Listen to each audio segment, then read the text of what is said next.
stuff that they do on their own. So the seniors have limited time and availability to be able to do anything. They would like to be able to play cards, get groups together for different hobbies, stuff like that. I'd like to show you guys, if it's okay. We had a lady from the Larimer County Office of Aging come talk to us last week. And I'd like you to see, if you could just pass those around, the things that seniors have to deal with. So everybody I've talked to is in agreement that we need a senior center.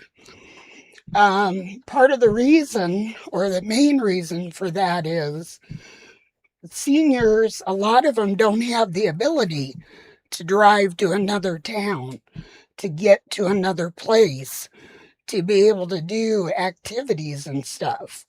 They need something here in town. We have a lot of group members that drive golf carts to the group meetings because they can't drive anymore. You can't take a golf cart up to Loveland to go to the Chilson Center. So we need something here to support our seniors. And the seniors are the ones that grew up here and started Berthoud and kept Berthoud going. And it seems like everything has been gone to younger people, which I understand, but it's time for the seniors to get some recognition and help now. Thank you very much. Thank you. Appreciate your time.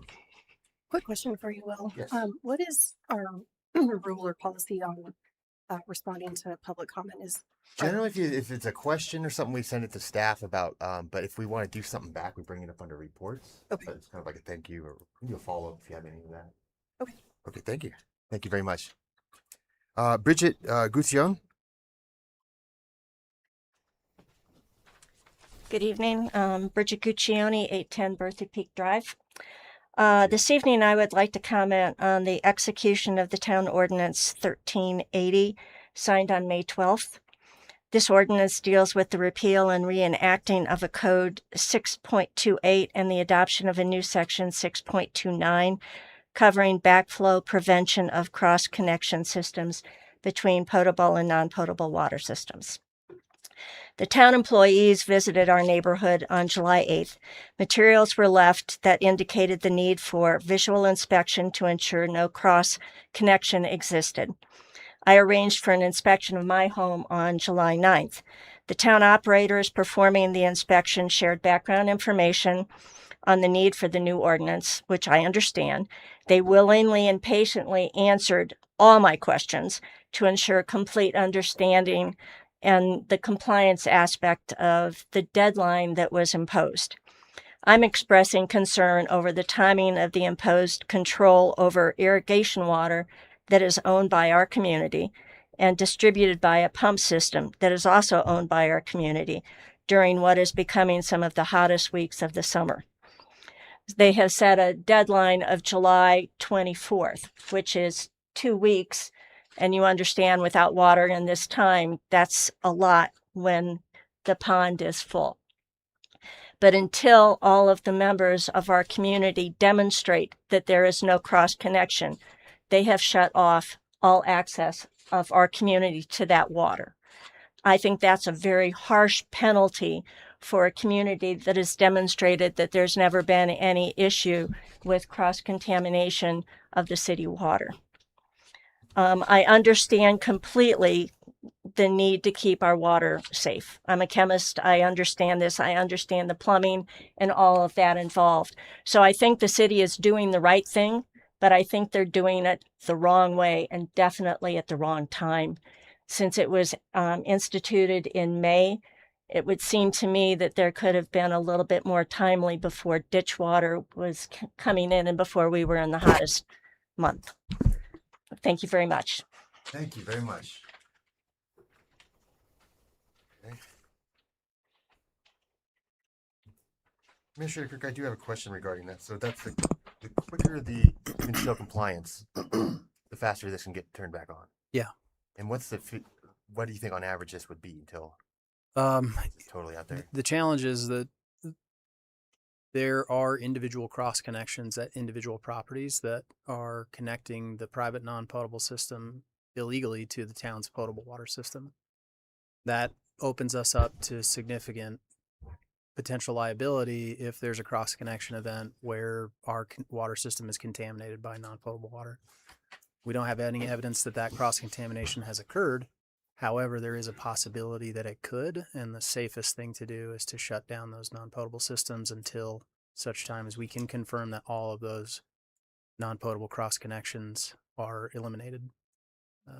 Our staff, I think they have been working with several neighborhoods in town, and I think they were hopeful that they were going to be able to deal with several of the neighborhoods this week and get that non-potable water back running. But I think we have a obligation to ensure that our potable water system is safe and protected from non-potable water that's been illegally connected to our system. So there really is no other alternative until we can confirm that none of those cross connections exist. Some of that happens very quickly. We're super appreciative of folks like Mrs. Guccione who scheduled inspections right away. Not everyone has. I know our utilities team is working through that as quickly as they can. Nobody wants the water to be off. Thank you. Mm-hmm. Okay. And if you stuff on your property, you can still use like an outdoor hose. I guess I'm just worried about, I think we're all worried about landscaping, especially growing trees. So stuff on your property immediately, but this is more so HOA land and stuff for the non-pots. Those non-pot systems in some of the neighborhoods serve individual properties, not just public open spaces. Okay. Okay, thank you. Let's move on now to Dave Melanson.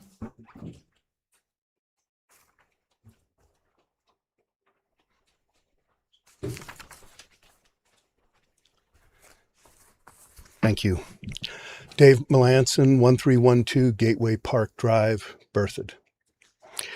My father was a Marine, and that meant that Dad had extremely pithy sayings to direct the conversation. Most of those we have not passed on to our children. There is one that we have. And that is when, we would go to Dad and say, we want this, we want that. It was out of the question. Dad would just look at us and say, well, people in hell want ice water, but they're not getting that either. And we just have shortened that with our children to simply, what would Opa say? That was my father's name, their name for my father. And I think that is an attitude that we need to have a little bit more of in town toward just the constant drumbeat. It seems like it never goes quiet for more development, more density, more, and more. And pretty soon we're just going to be another city sitting on the Front Range. We won't be a small town. We won't be the garden spot. We'll be the development spot. Every week I seem to hear stories about how there is limited water, how we're going to have a jockeying between us and surrounding states for water, and that it's not going to improve. So last I checked, if we have more development, those people all need water. And yes, I understand. We buy the shares. Oh no, look, there it is. Well, maybe there it is, but it's not definite that there it is. I know there has been considerable prior discussion about limiting development outside of the core downtown to 2 stories. And I think this is especially critical when we're looking at investing millions into an arboretum and not destroying the view shed therefrom. So with that is really all I have to say. But will we be talking about what Berthoud is 20 years from now, 30 years, when it's your grandchildren? Will we be talking about what Berthoud is or what it was? And did we let it go? Thank you. Thank you very much. Thank you. All right, we have no one else signed up. Let's move on now to consent. Consent are routine items. In here we have our minutes, financials, and then a previously, I guess, discussed a land purchase. Would trustees like anything removed? No. Otherwise, is there a motion to approve? Motion to approve. Excuse me. Yes. Just give me a sec. I'd like to pull the June 30 agenda from the consent. Okay, and that is item B. Anything else, trustees? Is there a motion to approve consent minus item B? Motion to approve consent minus item B. All right, we have trustee Anderson has moved and trustee Wing has seconded. Clerk, can we have a roll call vote, please? Trustee Wing, Yes. Trustee Grace, Yes. Trustee Anderson, Yes. Mayor Pro Tem Sorcelli Albrecht, Yes. Trustee Murphy, Yes. Trustee Albrecht, Yes. Mayor Karsbeck. Yes. Excellent. Items removed from consent will be considered next on the agenda. So, trustee Murphy? Just a clarification. The only reason I pulled it Uh-huh. was to be able to vote on it because I was not in attendance. Excellent. Okay, thank you. Is there a motion to approve the June 30th, 2026 meeting minutes? So moved. Is there a second? Second. Trustee Anderson has moved. Trustee Grace has seconded. Clerk, can we have a roll call vote, please? Trustee Grace, Yes. Mayor Pro Tem Sorcelli Albrecht, Yes. Trustee Wing, Yes. Trustee Albrecht, Yes. Trustee Murphy, Abstain. Trustee Anderson, Yes. Mayor Karsbeck. Yes. Thank you, Trustee Murphy, for doing that. Item number 2 on our agenda is the public hearing, the Tundra Flats application for neighborhood master plan and change of zone request. We have our planning manager, Ton Hillenbland, here to present, and Ton will go over more on the format of this as well. Okay, good evening, Mayor, trustees. I'm sorry, can you just officially open the public hearing? And I will officially open the public Thank hearing. you. Thank you very much. Okay, excellent. So before I jump into the item or the agenda this evening, I would like to give a quick update on the next 2 slides, which I think a lot of you have become very familiar with over the course of the last few months. So moving forward, to streamline our presentations, we will no longer include these slides in our presentation. So instead, we have created a handy little brochure. So Bella Manzo, our planner, did an amazing job creating this, and this helpful brochure will now be located next to the agenda each hearing. And so certainly I can grab you one of these if you want to see one, but they'll be up here for the rest of the evening. But it does provide essentially the information on this slide, which is our land use planning process overview, as well as then on this second slide, which is the public hearing process.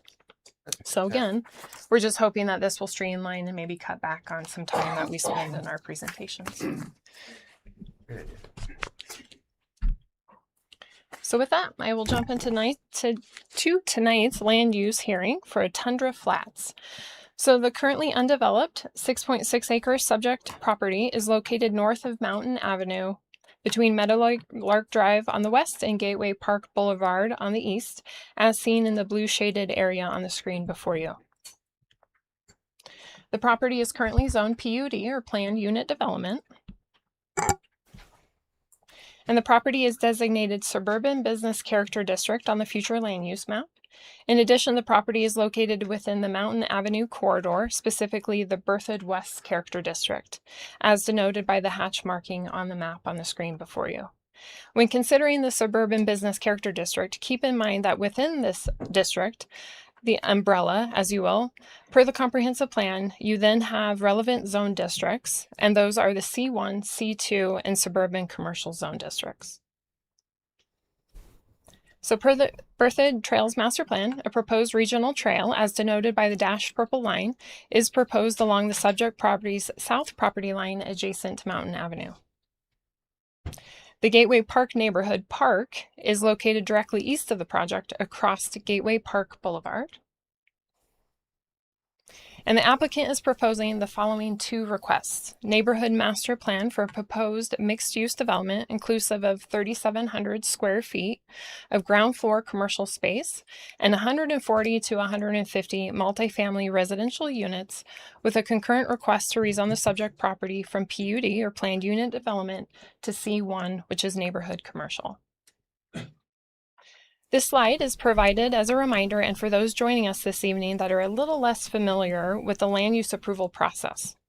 In this case, which I think this is actually a little, oh, yeah, it's correct. In this case, sorry, the neighborhood master plan and change of zone are the first steps in the overall land use approval process. This step, on average, takes about 4 to 6 months to complete. And then following neighborhood master plan and change of zone, the applicant moves into the site plan review process, which includes completion of a development agreement, or what we call a DA. This step takes about 6 to 8 months to complete on average. And following site plan review approval, the applicant moves into building permits, development agreement adherence, and then inspections. So according to project records, the subject property was originally created and zoned PUD, Plan Unit Development, in 1999 as part of the Gateway Park Overall Development Plan, or ODP. This property was replatted several times in the 2000s, with the most recent replat taking place in 2017 as part of the Gateway Park Replat 3 as Tract A. The neighborhood master plan is a conceptual design of the development required with rezoning or major subdivision application that depicts the applicant's vision for the overall development, including zoning, transportation, pedestrian network, parks, open space, subdivision identity standards, and other amenities. The neighborhood master plan is binding on a development, and all future platting and zoning actions must follow the approved plan or apply for an amendment of such plan.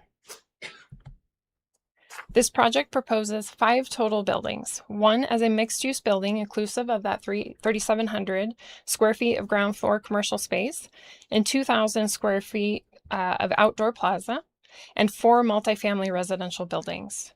This project would create 140 to 150 total residential units, which equates to approximately 21 to 22 units per acre within the allowed density for the proposed C1 zone district. The exact unit number, building orientation, and on-site amenities such as the open space, playground, etc., would be reviewed and confirmed with the site plan review process. While the suburban business character district envisions this area as primarily commercial or business use, the Berthoud West character district, found in the Mountain Avenue overlay, supports mixed use, which is commercial and multifamily residential together. While this proposed project would provide more residential units than commercial space, staff believes this proposed land use mix fulfills a need within the town and is consistent with the goals and policies of the comprehensive plan. More specifically, the proposed project furthers the comprehensive plan achievable goal of housing diversity by providing a housing type not readily found in the town, while also providing much needed and desired neighborhood commercial space. This slide shows a bit more on the potential location of subdivision identity and place elements, as well as open space elements and trail and sidewalk locations. Final details of these elements, including exact locations, will be confirmed with the next phase, which is site plan review. So this slide reflects those staff and agencies that received a referral request and are those typically assigned a review for each and every neighborhood master plan and rezone application the town receives. In reviewing the application materials, each reviewing party is expected to either confirm they have no concern or they provide comments and requested revisions based upon code requirements. Each subsequent submittal made by the applicant is then expected to address the requested revisions of that review. In this particular case, the application completed 5 rounds of referral agency and staff review, meaning all requests for revision made by staff and referral agencies were adequately addressed by the 5th submittal, and therefore the neighborhood master plan and rezone were allowed to advance to public hearing. Section 6 of the Town Development Code, which, as a reminder, we are going off the old or previous code, as this application was submitted prior to the adoption of our newest code. And that code states that the town shall use the following review criteria, as seen in the packet and on your screen, in addition to other applicable provisions of the code to evaluate the application. In order to approve a neighborhood master plan, the criteria must be met.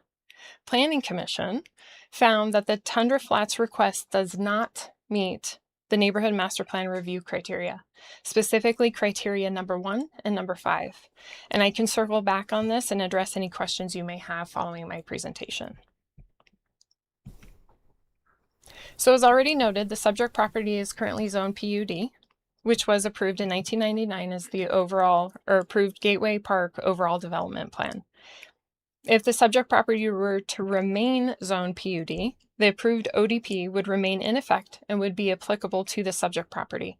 However, the PUD process has been phased out by the town and is no longer a preferred zone district, as the town has eliminated the potential of future PUDs and previously approved PUDs are not clear regarding land use and densities.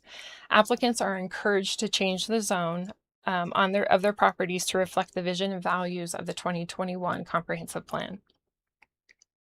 The applicant is requesting to rezone the property from PUD to C1 or neighborhood commercial.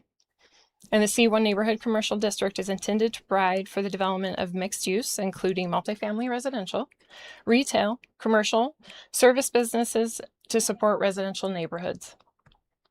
And think personal service rather than big box. So big box would be allowed only in the C2 or general commercial, not in C1. And C1 is a relevant zone district in the suburban business and Berthoud West character districts. Therefore, this request aligns with the comprehensive plan. So rezoning is addressed through an official zoning map amendment. In Section 3 of the Development Code, or the old version, of course, states for the purpose of establishing and maintaining sound and stable, desirable development within the town, the zoning map should not be amended except when it addresses one or more of the criteria provided in your packet and on the screen. Because Planning Commission moved to recommend denial of the neighborhood master plan, the request to rezone was not considered by the Planning Commission. As the zone is contingent upon the approval of the neighborhood master plan in accordance with Section 30-6-106G of the Development Code. So to recap, the Planning Commission heard the request for approval of the Tundra Flats Neighborhood Master Plan at their May 28, 2026 public meeting and made a motion to recommend denial of the Tundra Flats Neighborhood Master Plan to the Town Board of Trustees for not meeting review criteria 30-6-106G1 and 30-6-106G5 of the Code. Per the Berthoud Development Code, any new zoning amendment shall require a new neighborhood master plan approval. Therefore, because Planning Commission is moved to recommend denial of the Tundra Flats Neighborhood Master Plan, the request to rezone was not considered as the rezone is contingent upon approval of the neighborhood master plan. Therefore, a recommendation of the rezone has not been provided. And with that, I can take any immediate questions you may have. And I'm going to grab my water. I have questions. Go ahead. Sorry. You go ahead. I have read this a million times and I'm still getting backwards on what happened with Planning Commission. Did this not go to them in the normal procedure that we see where they're approving the rezone and master plan at the same time? Was there something that got missed in that step? Nope. So it went through the appropriate process. So it went through a standard public hearing or public meeting with the Planning Commission. So they initially, so as with you all here, you first hear the neighborhood master plan request, and then based upon that the neighborhood master plan request then determines based upon that approval if you hear the rezone, because per our development code, essentially you can't have a rezone without an approved neighborhood master plan. So by recommending denial of that neighborhood master plan, they then don't hear the rezone request. So they didn't move on into, they got the same presentation, they just didn't debate or discuss the rezone request, and therefore they didn't make a motion since they recommend denial of the neighborhood master plan. And since they go hand in hand without that neighborhood master plan, it's essentially pointless to consider the rezone. And can staff clarify what the issues were with the neighborhood master plan in those meetings? Yes. So the Planning Commission had concerns of lack of commercial. So what's difficult here, and becomes, of course, your decision and the Planning Commission's decision, is that while our comprehensive plan states that this area in the character district is primarily, and that's the language that you'll find in our comprehensive plan, primarily commercial. Our comprehensive plan, nor does our development code they do not specify an exact percentage or number as to what is meant by primarily. So it's up to you and your interpretation as to what is meant by primarily. Is the 3,700 square feet an adequate amount of commercial to meet the intent of the comprehensive plan? And so that was their main concern. And rightfully, our comprehensive plan is a vision document. So it's not legislative. It does not give those specific rigid rules. The development code, on the other hand, is what then what implements the vision of the comprehensive plan. And so it provides more specifics, as you know.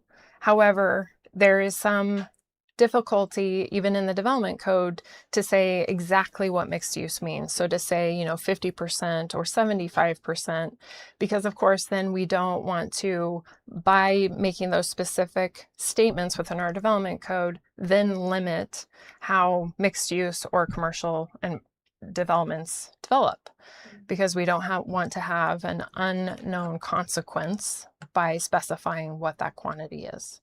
And so again, that's when it becomes Planning Commission and now your decision to determine what would be primarily and what is truly meeting the intent of the development code. And was there another issue for denial? Nope, that was the primary concern, was the quantity of commercial. I thought you said 1 and 5. So, Yeah. yeah. Criteria. Absolutely. And just to piggyback on what you said, so do I understand correctly that staff would recommend approval for this neighborhood master plan? And if so, how would staff then say that 1 and 5 were met when, what substantiation does staff have for that recommendation? For 1 and 5. So criteria number 1 is the land use mix within the project conforms to Berthoud zoning district map and comprehensive plan preferred land use map and furthers the goals and policies of the comprehensive plan. And then number 5 is there is a need or desirability within the community for the development, and the development will help achieve a balance of land use and or housing types within Berthoud according to town goals. So they were looking at those, I think, somewhat similarly and in hand, is that the need for commercial and looking at the future land use map and the primarily commercial or business use. And so I think for them, in my recollection, in their evaluation, is that they went somewhat similarly hand in hand when looking at the commercial. Staff's analysis and reviewing the development. Of course, we're looking at the comprehensive plan, we're looking at the development code, we're also looking at their technical reports and their plans. And so taking all that together, looking at the traffic impact study, better understanding access, traffic impacts of the use, and looking at it in that perspective, and then understanding that while yes, the character district states that it's primarily commercial or business, you also have then the Mountain Avenue overlay that then supports mixed use, so residential and commercial. And again, going back to the fact that we don't have a specific quantity or percentage, we felt through that analysis, looking at those technical documents, understanding what they were proposing, that it was meeting the intent of the comprehensive plan. And that, as stated in some of my previous slides, in that it does provide commercial, while limited and not primary, and a huge portion of the site, we felt that it was still meeting the intent of the development code, as well as the comprehensive plan. And it's providing a housing type that is not readily available in the town. And so that we felt was also furthering the intent of the comprehensive plan and housing diversity. But certainly get the crux of when we don't have exact numbers or percentages, it can be a difficult evaluation. Do we know the percentage on this? So it's 3,700 square feet of a property that's overall, I think, 6.6 acres. So relatively small percentage. Other questions? I have questions, yes. So to follow that up, which of the 5 zoning criteria do you think that, since staff recommends this, do you feel that is met by this application? Yes. So I believe sorry, I may have to reference my staff report. Give me 1 second. I do believe staff was recommending approval based on criteria number 2 and to rezone an area or extend the boundary of existing district because of changed or changing conditions in a particular area or in the town in general. And this goes back to the fact that we no longer offer PUD or planned unit developments. And so that changing condition and that we don't have a process any longer within our development code to move forward with PUDs. So there has been that significant change within the town generally. Thank you. I have another question. This is more for our town engineer. The staff report talks about the preliminary traffic impact study. And I'm just wondering if, Luke, you could provide us with a summary of what was reviewed in that traffic study and the conclusions of the study.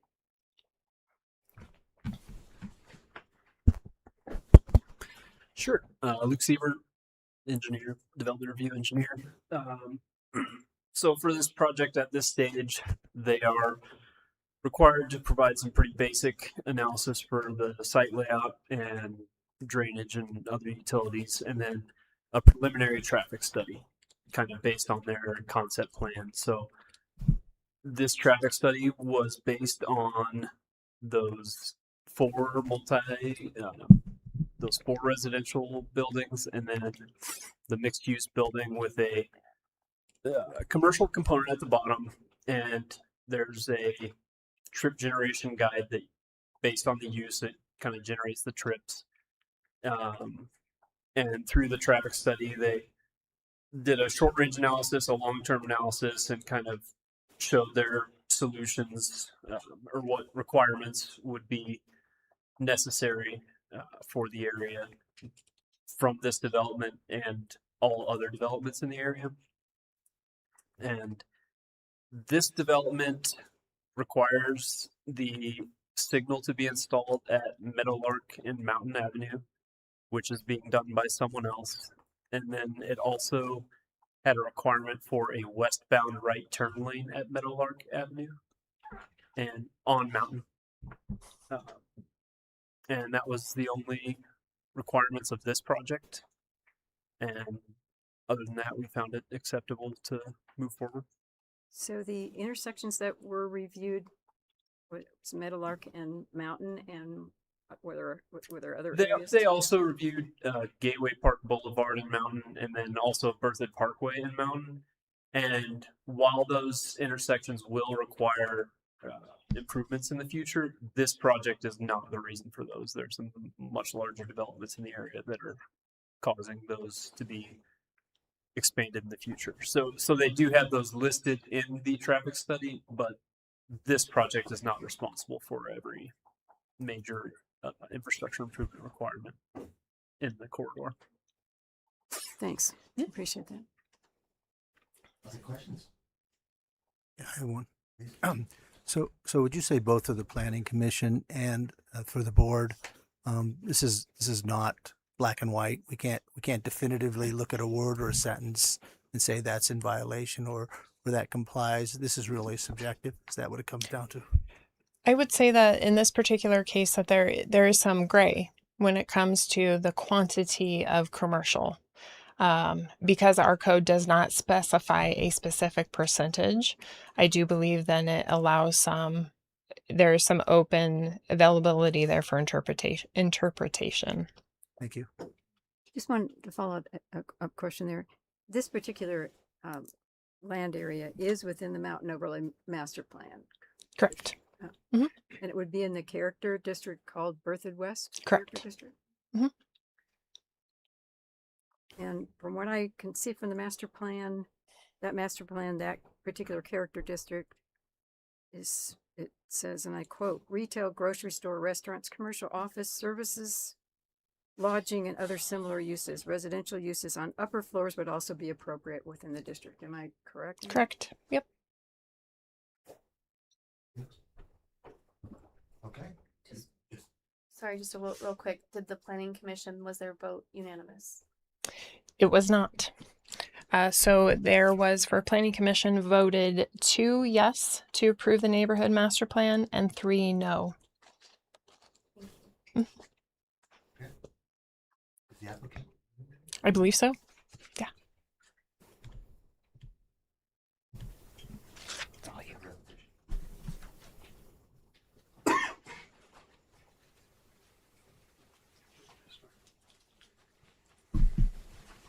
Good evening. I'm Don Ryan with LAI Design Group.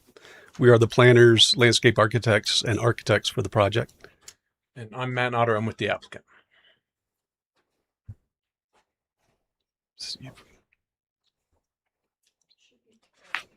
I'm sorry. Should rightfully. Yeah. It's not on the screen. Not advancing up there, Christian.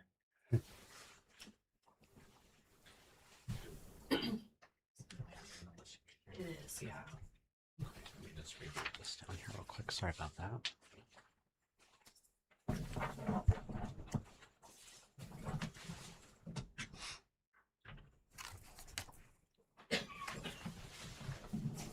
Okay, we'll be back up in just a second.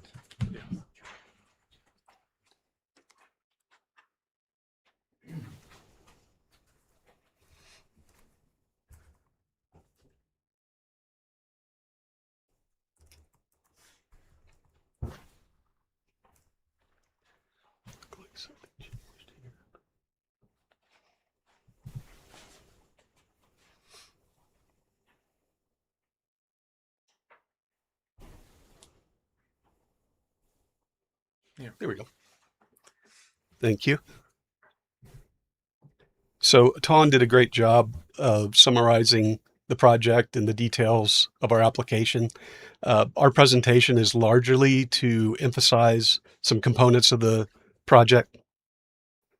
For example, the site, which is 6.6 acres, is fully developable with infrastructure surrounding it on all 4 sides. The landscape areas, buffer areas, gardens, greens, plazas, walks, a playground, and required stormwater detention pond will provide amenities and open space for the site.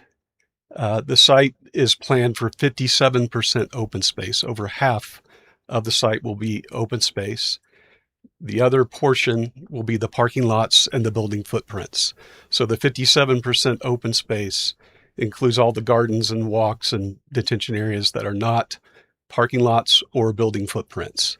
So it's quite a large area of open space. A large part of that are the buffers that surround the project. This image shows the current conditions of the site with the development as it is. And then we have this image which shows proposed projects around the site. And these include West Side Crossing towards 287, a proposed gateway apartment project down Mountain Avenue, the Berthoud Arboretum further down Mountain Avenue to the east, and although there are no plans for it, the Legacy Park project across the street has been zoned as mixed use. And the point of this slide is to show the transition of land uses from the surrounding areas, from these proposed projects and from the existing uses.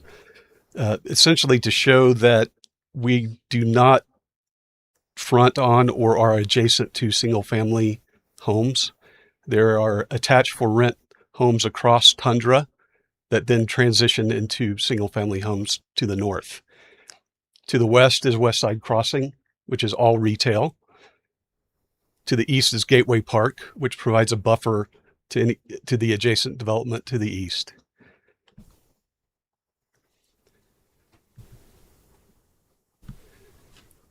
This shows our proposal, and we'd like to emphasize some of the components of this plan. For example, the building heights will only be 3 stories and 40 feet per the Mountain Avenue district guidelines. There are buffer areas which are part of that 57% open space which surround the site both on Tundra, on Mountain Avenue, and Gateway as well. In addition, we have pollinator gardens, community gardens, a playground, some artwork, enhanced fencing towards Mountain Avenue. And all of these are components of the 57% open space.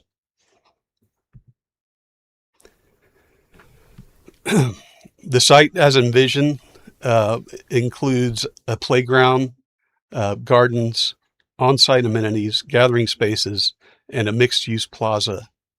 So we envision it as a vibrant community hub for this part of Berthoud. And here we have the Gateway Park, which is across the street to the east. Gateway Park is great. It's open space and it has a walking trail, but it does lack amenities. There's a parking lot and a trail and a gazebo and some large detention ponds, but it lacks amenities. There's not even a bench in Gateway Park. So what we would propose is across from Gateway Park to create a very active environment with a mixed-use plaza, the ground floor retail, a playground, and other amenities to really activate Gateway Park and make it a complete destination. In addition to that, with this proposal, we would be adding sidewalks to the existing streets, which have none, sidewalks and tree lawns, the regional trail that would connect from West Side Crossing over to Gateway Park through this site, and completion of bike lanes around the site.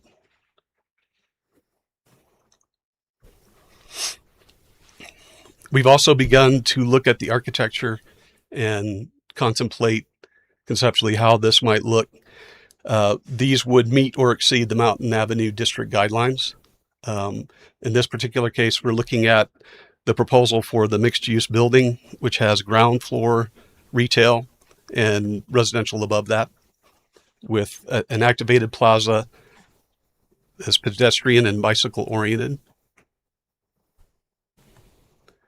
And in this image would be the residential buildings, which are facing Mountain Avenue. They would have stoops and front doors facing Mountain Avenue per the guidelines. And this also represents the open space, the 57% open space on this site, which includes the buffers and the gardens, community gardens, and pollinator gardens. So in addition, I'm sure you're well aware of the Housing Diversity Plan from 2025. We pulled out the pertinent aspects as they relate to multifamily, that the lack of housing density limits options for all life phases in Berthoud right now. There are details here, but we can come back to these if we need to. But we wanted to highlight this about multifamily, that many residents are open to multifamily. They just don't want it to be too tall, and they don't want it to be next to single family.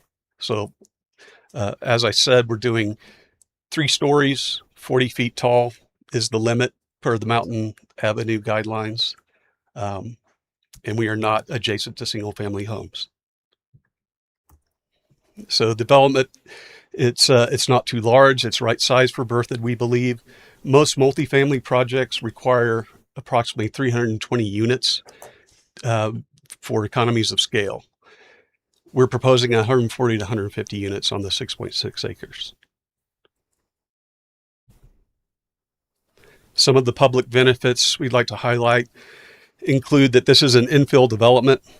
This maximizes existing infrastructure, so we're doing a project that does not require costly new infrastructure around the site. It supports walkability and biking with completion of sidewalks and trails. It diversifies housing options for Berthoud with offering a right-sized multifamily project in town. Boosts the local Berthoud economy with the residents. It increases the tax base from essentially a vacant lot to a developed lot. And it fosters community cohesion at this location by completing a a site that has been zoned since 1999.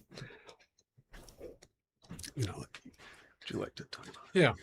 So we did run some just estimates on some financial benefits that we see versus what we've been doing on this site for the last 27 years. Permit fees, you know, as mentioned about water earlier before, part of the development code is we have to come up with the water to make this town whole. That's part of this, including about $34,000 per door in total fees. Property tax, we kind of ran a property tax estimate just to kind of show the financial impact of this project versus something speculative like sales tax. These are amounts that we can fairly reasonably rely on every year, and then we know.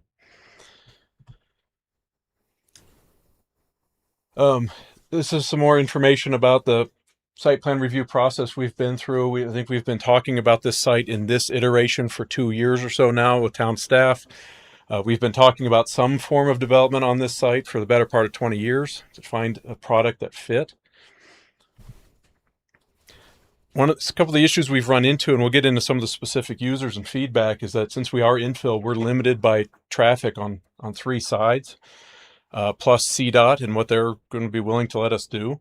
So the 140, 150 unit count, the 3,700 square feet of commercial aren't some magic financial return on investment that makes sense. It's based on what we can do without creating too much traffic concern and too much density for the site, while also staying with the development code and the West Greeley Overlay District and the requirements imposed on those. When we went through the process with more traditional commercial development over the last 8 years, let's see if we can get into some of those specific ones. The biggest concern we got from neighbors, we had a significant amount of neighborhood and public opposition, was about traffic and high density development and what it would do to the area as far as the local culture, local businesses, and the feel of West Berthoud. So part of this, when we looked at that traditional commercial setup before, we have many traffic studies that show traditional pad site commercial development. Our traffic engineer came up with a total trip count of 1,156 trips per day on a multifamily that we're proposing today versus 3,600 or so average daily traffic in a traditional commercial development sense, looking at maybe 4 or 5 commercial users on this piece of land. So about 3 times as much traffic impact.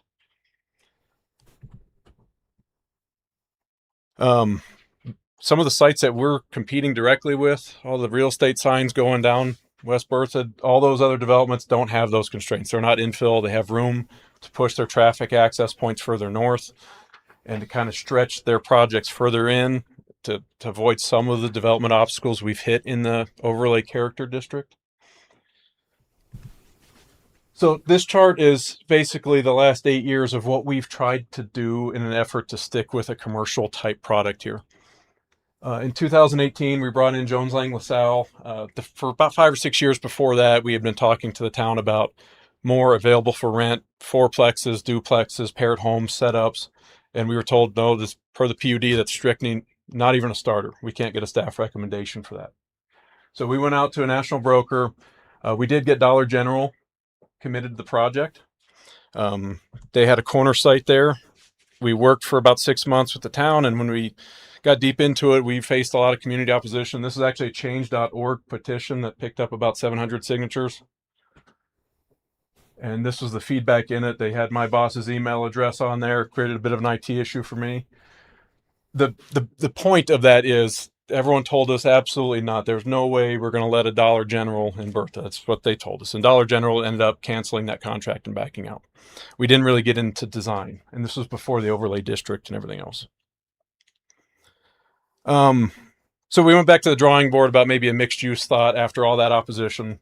We loud and clear, we don't want high density, we don't want high traffic. How would we look at some mixed use plan?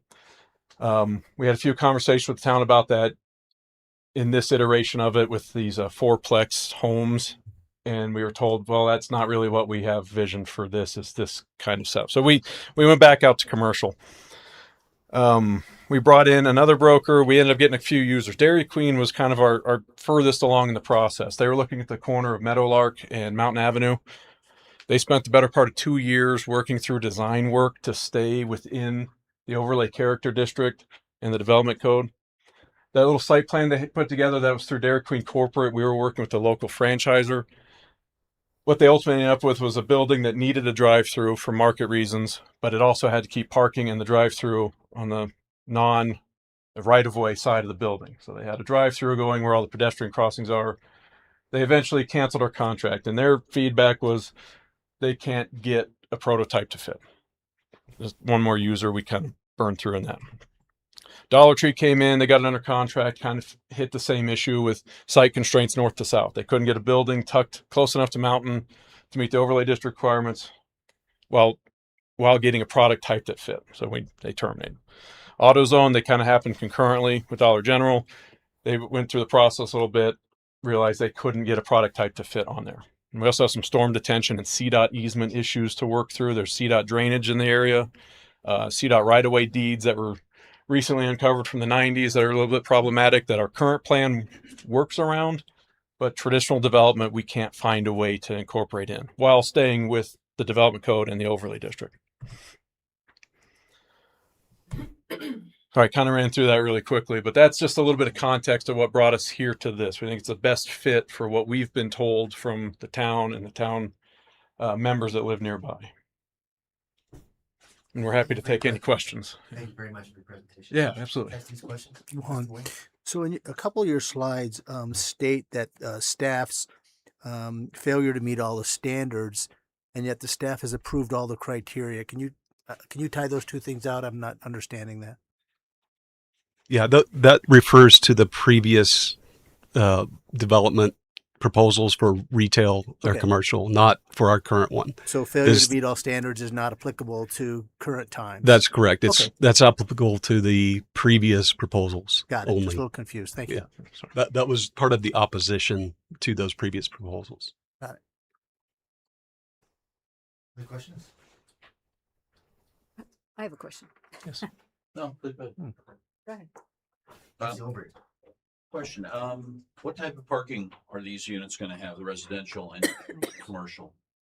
Is it all open, covered? Right now, the requirements for a neighborhood master plan don't require us to specify that yet, but we do have enough parking according to code. And right now we are showing surface parking that's distributed throughout the site and convenient to all the buildings. Okay. And, you're looking at 3,700 square feet of commercial. How many square feet of residential are we looking at in these 140, 150 units? It's approximately 150,000. 150,000. Yeah. And one of the back and forths we had with planning commission is when we were trying to look at it as a percentage, residential units have a lot more square footage per person than what you'd see in like a Raising Cane's.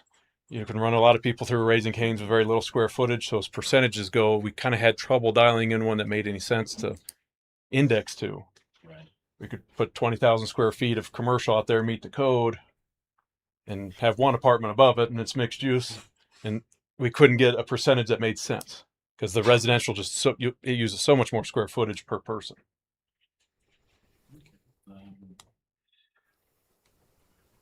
Great, thank you. Yes. First, I want to say I appreciate your attention to the open space and park space and your proximity of the commercial space, to the roadways. But I do have a question just to follow up on the parking. How many parking spaces were planned? Actual. Again, that's not a requirement of the master plan, but we have at least 160 parking spaces. So at least close to one per apartment. Yeah, more than one per apartment. Right.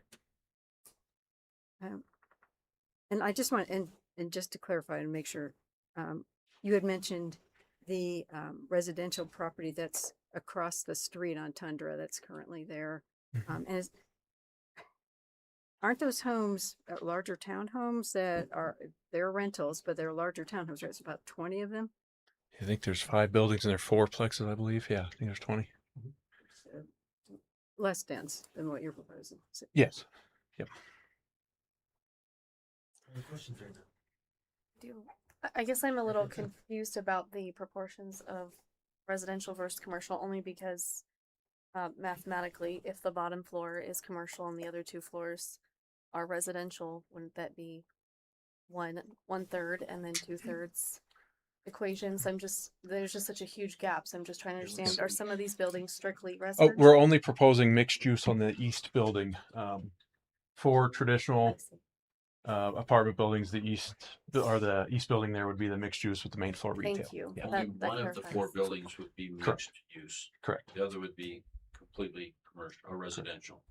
So Karen, you commented about commercial on the bottom floor. Could you just go into a little more detail on it? Because we're not seeing that. The subject we're talking about, right? 4 buildings don't have that. One does. Does the Mountain Avenue plan require that? It's the Mountain Avenue plan, when it describes this area as the Berthoud West or West Berthoud Character District, and when the character district is described, it says, and again, I quote, retail, grocery store, restaurants, commercial, office services, lodging, and other similar uses. Residential uses on upper floors would also be appropriate within the district.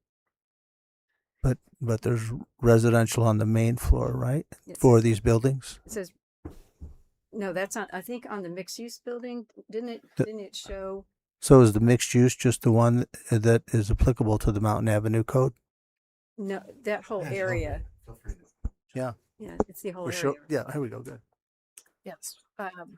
Great question. So the Mountain Avenue overlay applies to the entire site. Okay. So that mixed use building, which is that corner building, would have the residential above the commercial. Got it. What And about that the other would be 4 the only buildings? one. And then the other 4 buildings would be strictly residential. So as they pointed out in their presentation, they would have, there would be an expectation for that overlay that any of the residential units on that first floor would front onto Mountain Avenue so that they would have the stoops or their access fronting onto Mountain Avenue. And that's an expectation of the Mountain Avenue overlay. Okay, so again, it's not required on the first floor to have commercial. That's where the confusion was coming in for me. So the vision statement, so Mountain Avenue overlay in the Berthoud West Character District supports mixed use with residential on second story. However, it doesn't explicitly state that it can't be on the first floor. Got it. Thank you. That was the clarification I was looking Well, for. that kind of begs a question that maybe our attorneys can answer for us here. And we can go over what the code says about C1 and that kind of thing. But so we have the code here. We have our comprehensive plan, suburban business, and then we have the mountain overlay master plan here. Considering what all 3 of those, which one has the most weight when it comes for us then? Certainly not the comprehensive plan, but the other 2 are about equal. So the code, and you're saying the mountain overlay master plan Correct. hold the most weight.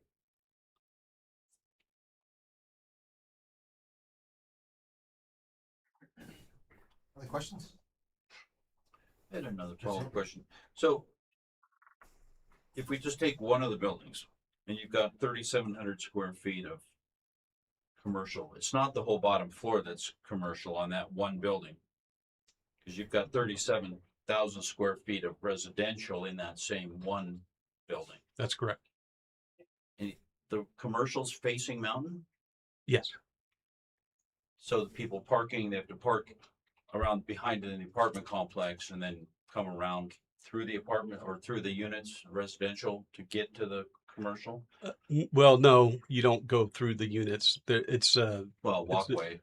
You would access it from outside the building and into the commercial. So there's no specific, parking on mountain or, again, you're parking behind the buildings, then you have to get around to the front of the Yes, building to get to the commercial. that's right.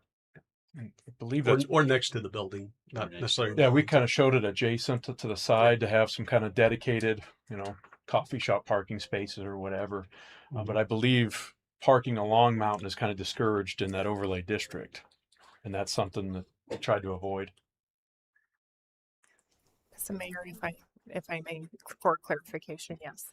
And the Mountain Avenue overlay, the expectation is that, again, the building's front mountain and that parking ideally should be located behind the buildings. In some instances, we do allow on the side, but parking should not dominate the frontage along Mountain Avenue. So again, it's engaging Mountain Avenue, bringing, of course, whether it's commercial front doors or those residential, and activating that street frontage with building orientation. Yeah. And if I may, Mayor Karspek, just briefly as well, we're talking about the Mountain Avenue overlay plan. There is a Mountain Avenue plan. That's a planning document that was adopted by the town board back in 18 or 19? 2019, I think. And then there is a Mountain Avenue overlay code that was adopted to implement that plan. So there are some vision statements, there's some things within that plan that might give you some context and how to weigh out some of that gray area. But I just wanted to point out that the Mountain Avenue overlay plan itself is not code. There is a Mountain Avenue overlay code that implements that plan within our development code that has specifics about heights and setbacks and things like the architecture. So then I guess renew my question then. We have the code, which describes what C1 neighborhood commercial is. We have the comprehensive plan, which this is designated as suburban business character district. And then we have the Mountain Overlay Master Plan. I'm not talking about the code, Mountain Overlay Code here. So of those three, which one holds the most weight? The development code is what you are making a decision on. All right. The same is true with the Mountain Avenue Overlay Code. That is a section of the development code. The two plans are there to give you context and to set a vision for this area. So those plans were adopted first, high-level visioning documents, right? This is what we want this area to look like in the future. These are the kinds of uses we want to see. It is not code. The comprehensive plan and the Mountain Avenue Overlay Plan are not code.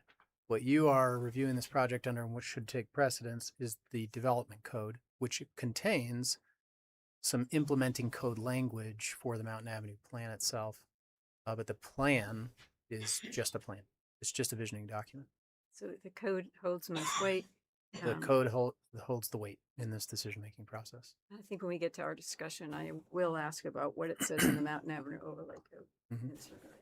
So, sorry. One of your slides showed a common area. Was that residential or was that commercial? That kind of a courtyard setting. That's the what is called the mixed use plaza. So okay, that's the mixed use. But it is directly in front of the commercial ground floor facing Mountain Avenue. You don't have any renderings of the There's commercial not area? the other way. Yeah. Let's see where we are. I'm not sure where we are anymore on this. I think you're going the wrong direction. Yeah.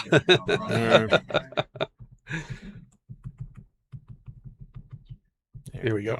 Okay.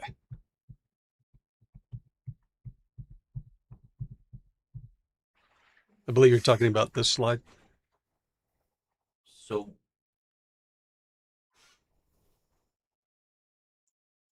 there would be this type of a common. This is Mountain Avenue on the Mountain Avenue. The bicycle to the right is facing Mountain Avenue. That would be okay. So this would be the corner of Mountain Avenue and Gateway Boulevard. Okay. And this is the mixed use plaza in front of the ground floor retail as we envision it, with residential above. To the left of the image, left of the dining, the outdoor dining that you see, would be the parking lot for the commercial area.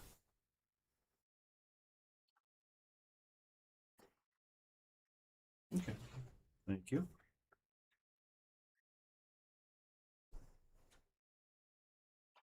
Any other questions? Thank you very much. Thank you. Appreciate it. At this time, I'll open up the public comment portion of the hearing. And if there's anyone signed up, which we do not have any, okay. With no sign-ups, let's close it, bring it back to the board. Close the public comment portion of the hearing, yes, and bring it to the board for deliberation. Thank you. I'll close the public comment portion of the hearing and bring it back to the board for deliberation. Initial thoughts? I would like to ask, as I said before, I'd like to ask our attorney what it says about this particular area in the Mountain Avenue overlay code. So just to be clear, that your code adopts the plan. So the plan is also code. It's a confusing way to do it.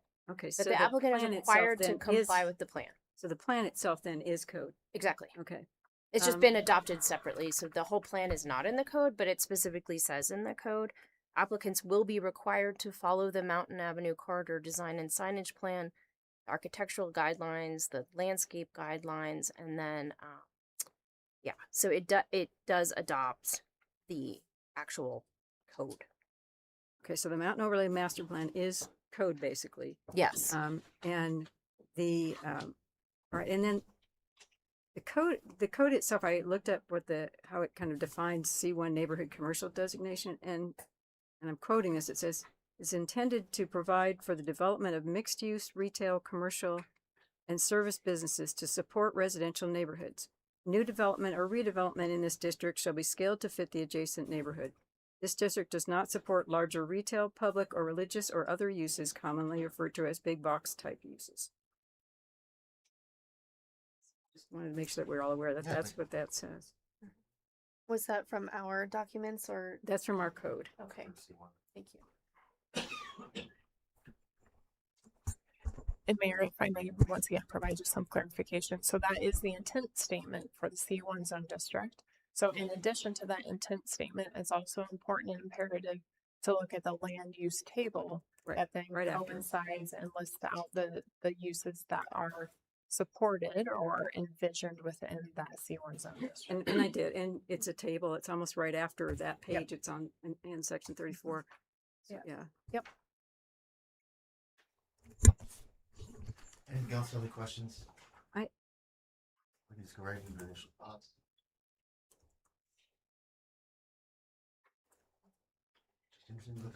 Question? No, someone has a question. Yeah. Sorry, just been thinking because this is a big one. So gonna ask a historical question here.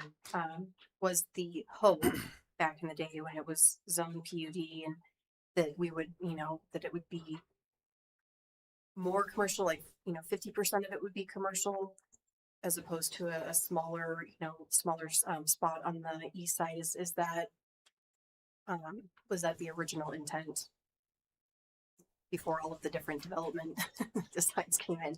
It's a great and fun question. So Gateway Park is a very complex development and has gone through a number of replats, a significant number of replats. So we see early on that it was residential early on. Then there was a shift at some point in time in the early 2000s that did include a component of commercial. And then it seemed to have shifted back to residential. And then there were some previous concepts and potential rezones that I do believe, based upon our current zoning, never took place.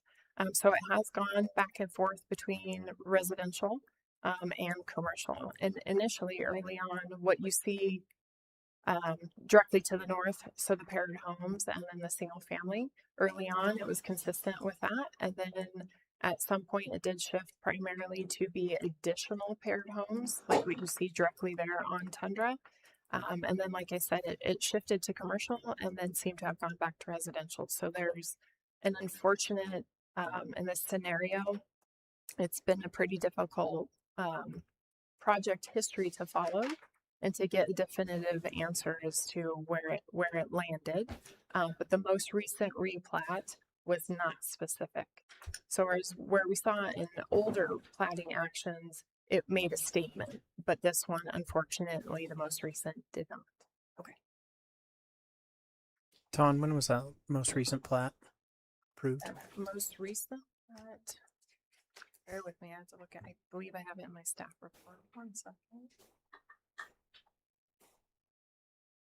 It was not recent, I guess is what my So 2017 was the most recent. That was the Gateway Park Replat 3. So in the 2017. So it's the primarily commercial wording that comes from the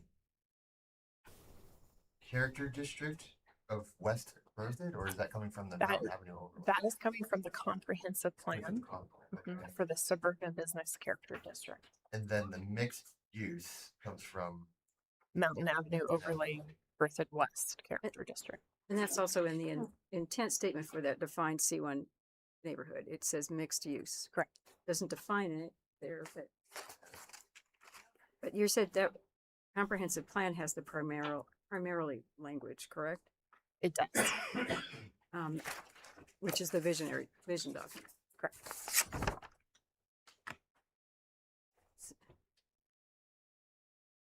I will say I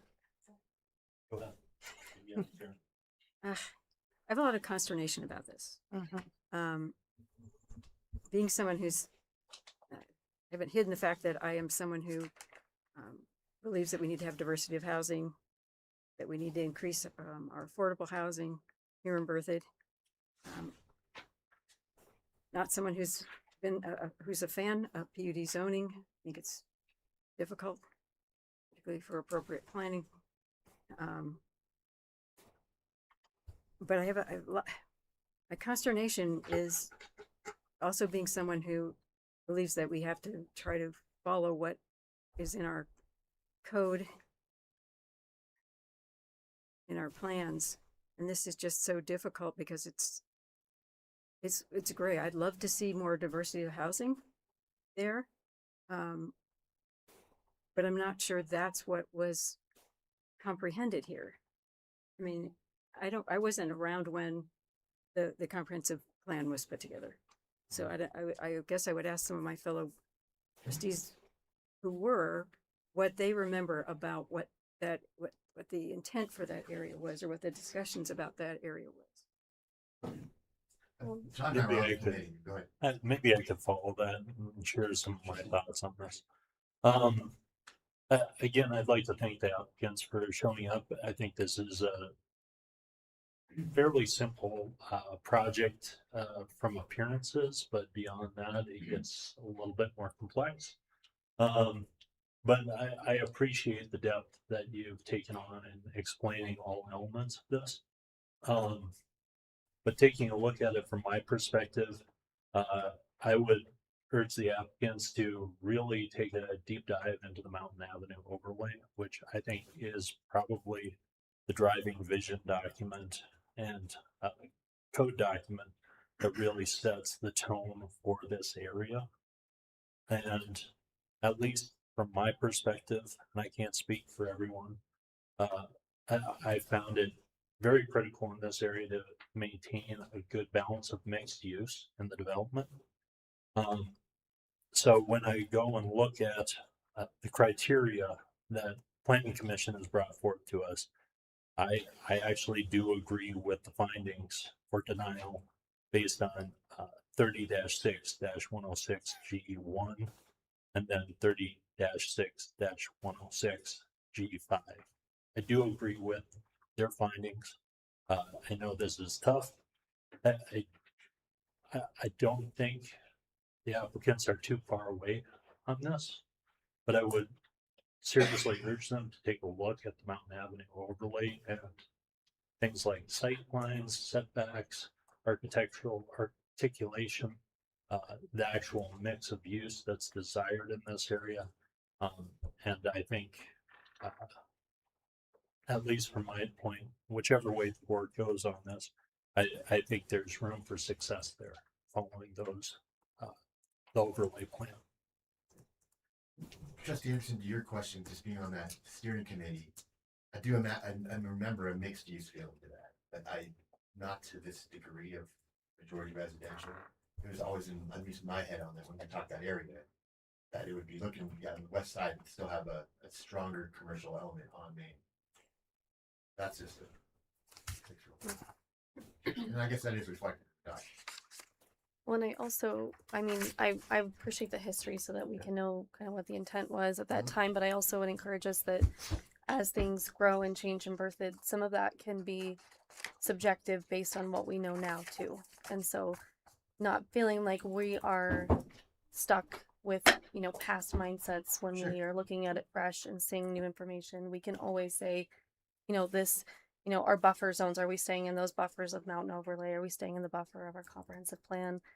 If we're in those buffers, then there is room for those difference of opinions, which is why Planning Commission was almost a split vote, because there were some different interpretations of that. So historic, is important, but also what's applicable now is important too. Agreed. And so and if it's okay, I'll just jump in on some thoughts I had. I had proposed months ago that we consider adopting a 2-story height restriction downtown. That did not get moved forward by this board. And so I want the community to understand that that is not something that we can impact on this particular development because of that. However, I do agree with the consensus that there are some concerns on the lack of commercial just because of where it falls along the corridor and connecting the different commercial components of Mountain Avenue. Originally, I have to be honest, I thought the lower floor was all commercial. And then the upper floors were apartments, which would activate the commercial, and the commercial would benefit from the residential. When I had confirmation that that wasn't the case, it really flipped my perspective of the value of this product. I think this product would be great in Berthoud in general. We need more diverse housing, more affordable housing, but in this particular Mountain Avenue overlay segment, I do feel like it's missing that activated commercial where people are living, dining, and this would be the place to put it. And I appreciated the applicants calling out that this is a unused space, that it doesn't look great right now. I mean, the views are important. And so I think my suggestions are, I want to know that the view shed is protected. I want to know that the outdoor space remains activated, but I also want to see a more balanced commercial based on our Mountain Avenue overlay. And so with the criteria of 4 and 5, the criteria of 4 says negative impacts on adjacent land uses have been identified and satisfactorily mitigated. The only issue I see remaining is, are the view sheds protected? Because the board, even though they didn't pass a 2-story ordinance, they did, as I remember, generally support protecting view sheds on Mountain Avenue. So I am on 4 going to say that that's a no for me. And then on criteria 5, where there is a need or desirability within the community for the development will help achieve a balance of land use and our housing types. I think that's a yes and no. I think the need or desirability for these types of product is there. We need more affordable living, more economic vibrancy downtown with some activated living spaces. However, I do think we're missing the mark with the balance of commercial in that. So I would say I would put no on criteria 4 and 5. That's where I'm landing. Yeah. Any other thoughts? Yeah, I just Trustee Murphy, could you just help me out here? Not verbatim, but you said we can make it work. The mountain overlay plan. What are you seeing envision different than what they're showing us specifically, or is it kind of the conversations we've had about commercial? I just want to understand where you're coming from. At least from my personal perspective, it revolves around the balance of commercial versus residential and the intent, at least from my perspective of the mountain overlay plan, directing that there should be a component to development in this area where mixed use typically functions around commercial at first floor and residential at 2 and 3. Obviously, that's not comprehensive or total in its nature. There's subjectivity to it, but that's my perspective as a desirable factor that factored into how we created the overlay. So as I hear like 3 comments, I'm just talking here, but if these gentlemen came back and those 4 buildings that are all residential now, we're thinking if that whole bottom floor was commercial, we would all have a different flavor on this project? Is I that was just going to ask if that was going to be one of my questions. Okay. Is it feasible? Like, I mean, we need commercial, and so, could those residentials be residential top and commercial on the bottom on all four? Is that When I would even say, I mean, looking at the size of the structures, even if the mountain facing first floor, part of the first floor was commercial, but the back half was residential, that would even be more activated than what we're currently seeing. Oh, I So see. even that would be maybe a balanced ask. Okay. Any other trustee? Well, Rick, do you have anything you'd like to add, or no need to? I agree wholeheartedly with those comments, that putting commercial on mountain in all four buildings would certainly be my desired outcome. Again, I think it's a great look. I think it'd be very functional, and it would carry that commercial, through all the buildings, and connect one commercial segment of the community with the following. It wouldn't just stop abruptly, and I think there's again, it doesn't have to be the whole bottom floor. It can be just certainly the front portion of those buildings. That's economically feasible. I think that would be a desirable outcome. Trustee Wayne. just one more? So, typically, I really like to support staff because I think they're subject experts on so many of these things.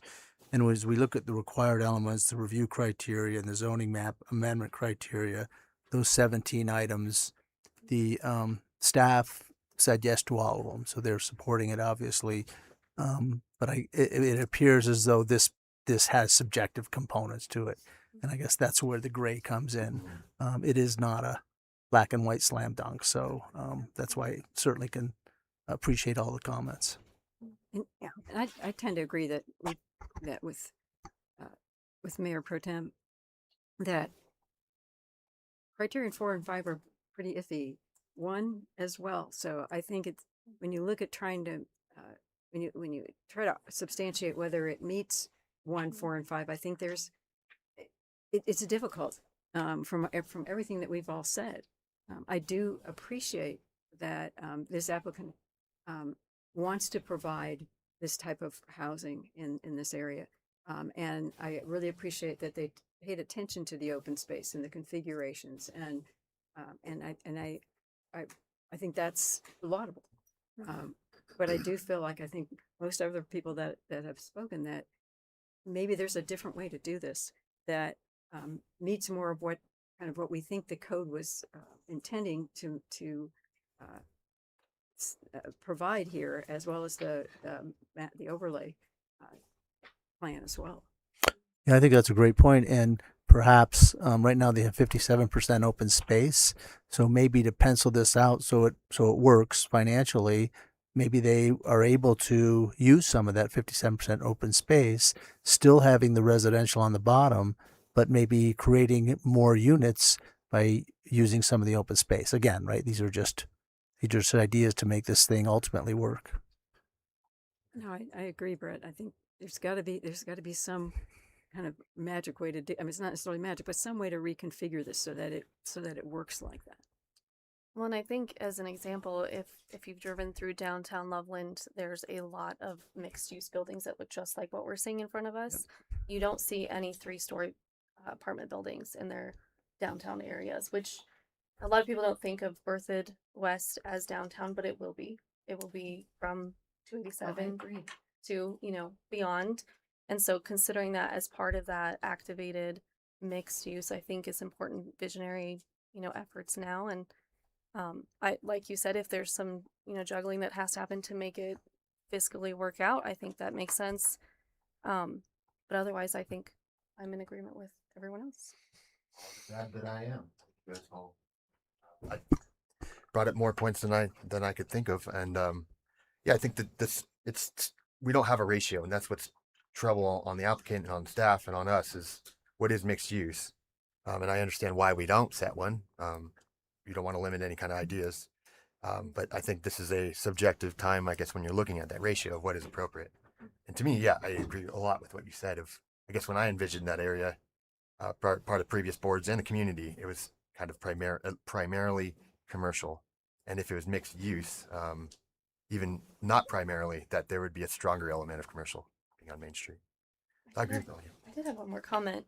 I thought it was really great that the applicant showed their history of this project Yes. so that we can understand how they got to this point And what they've tried. and the public feedback that they received. But I also really thought it was telling that they showed how many different businesses had to kind of be removed from it through the process. And I think it shows that our code is naturally being, stringent enough that what the vision for these documents is having its effects.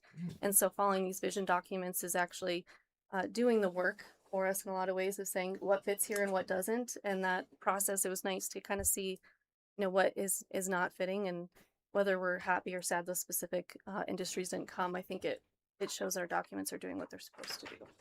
That was interesting.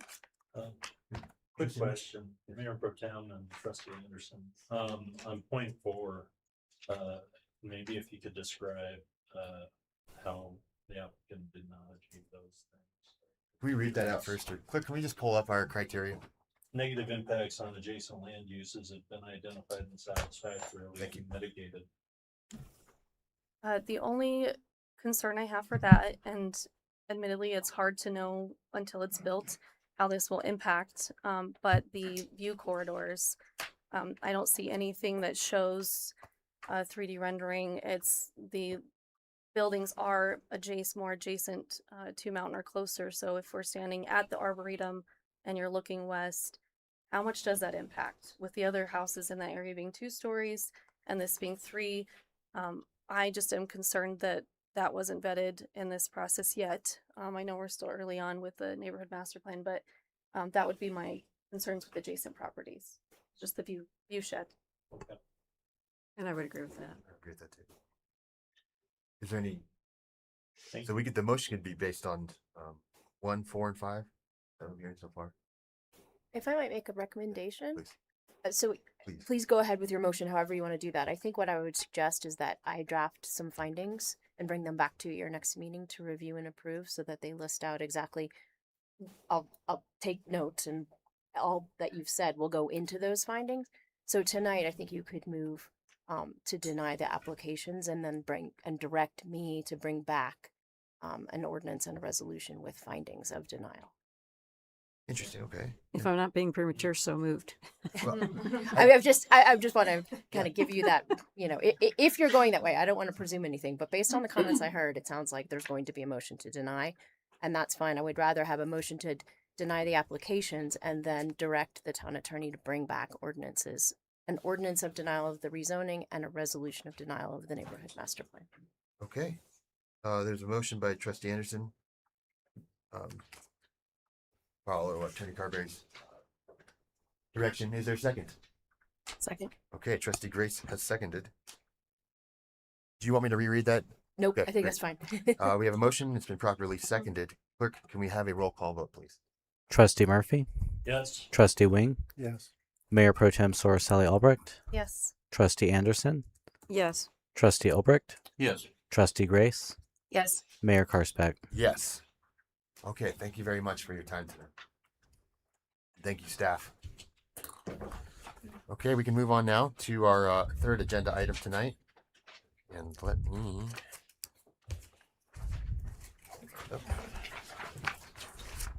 And that will be the presentation on the Larimer County Growth Management Area, Boundary, and Intergovernmental Agreement Update.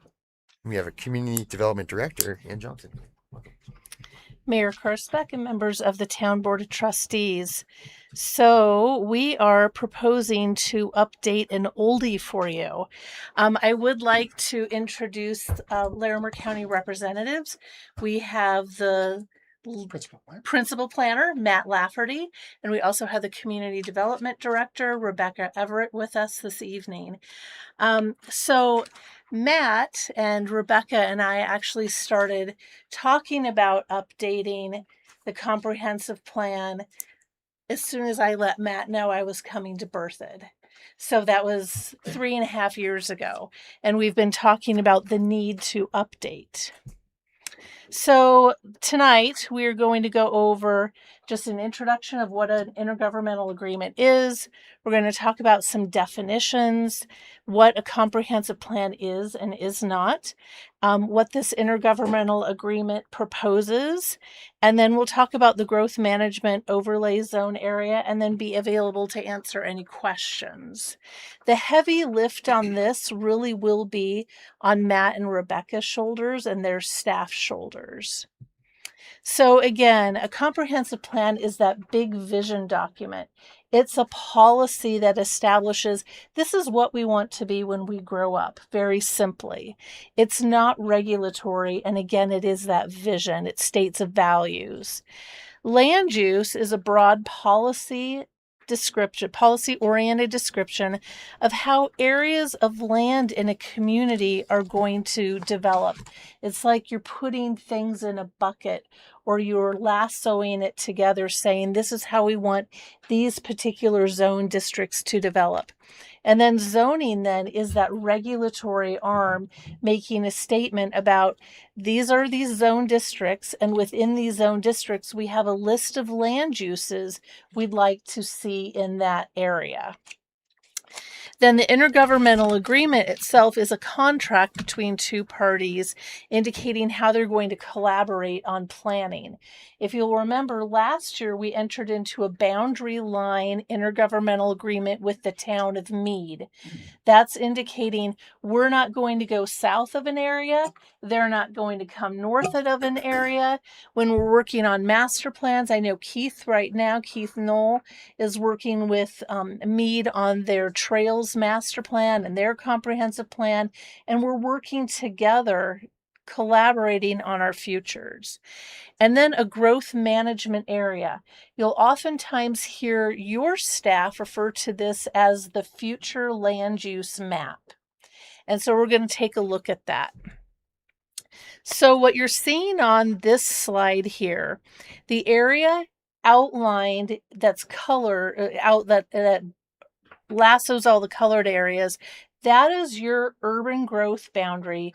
That is also your 3-mile plan. That is also the future land use map. It's establishing a boundary around the area where you want to have control over what happens in that boundary.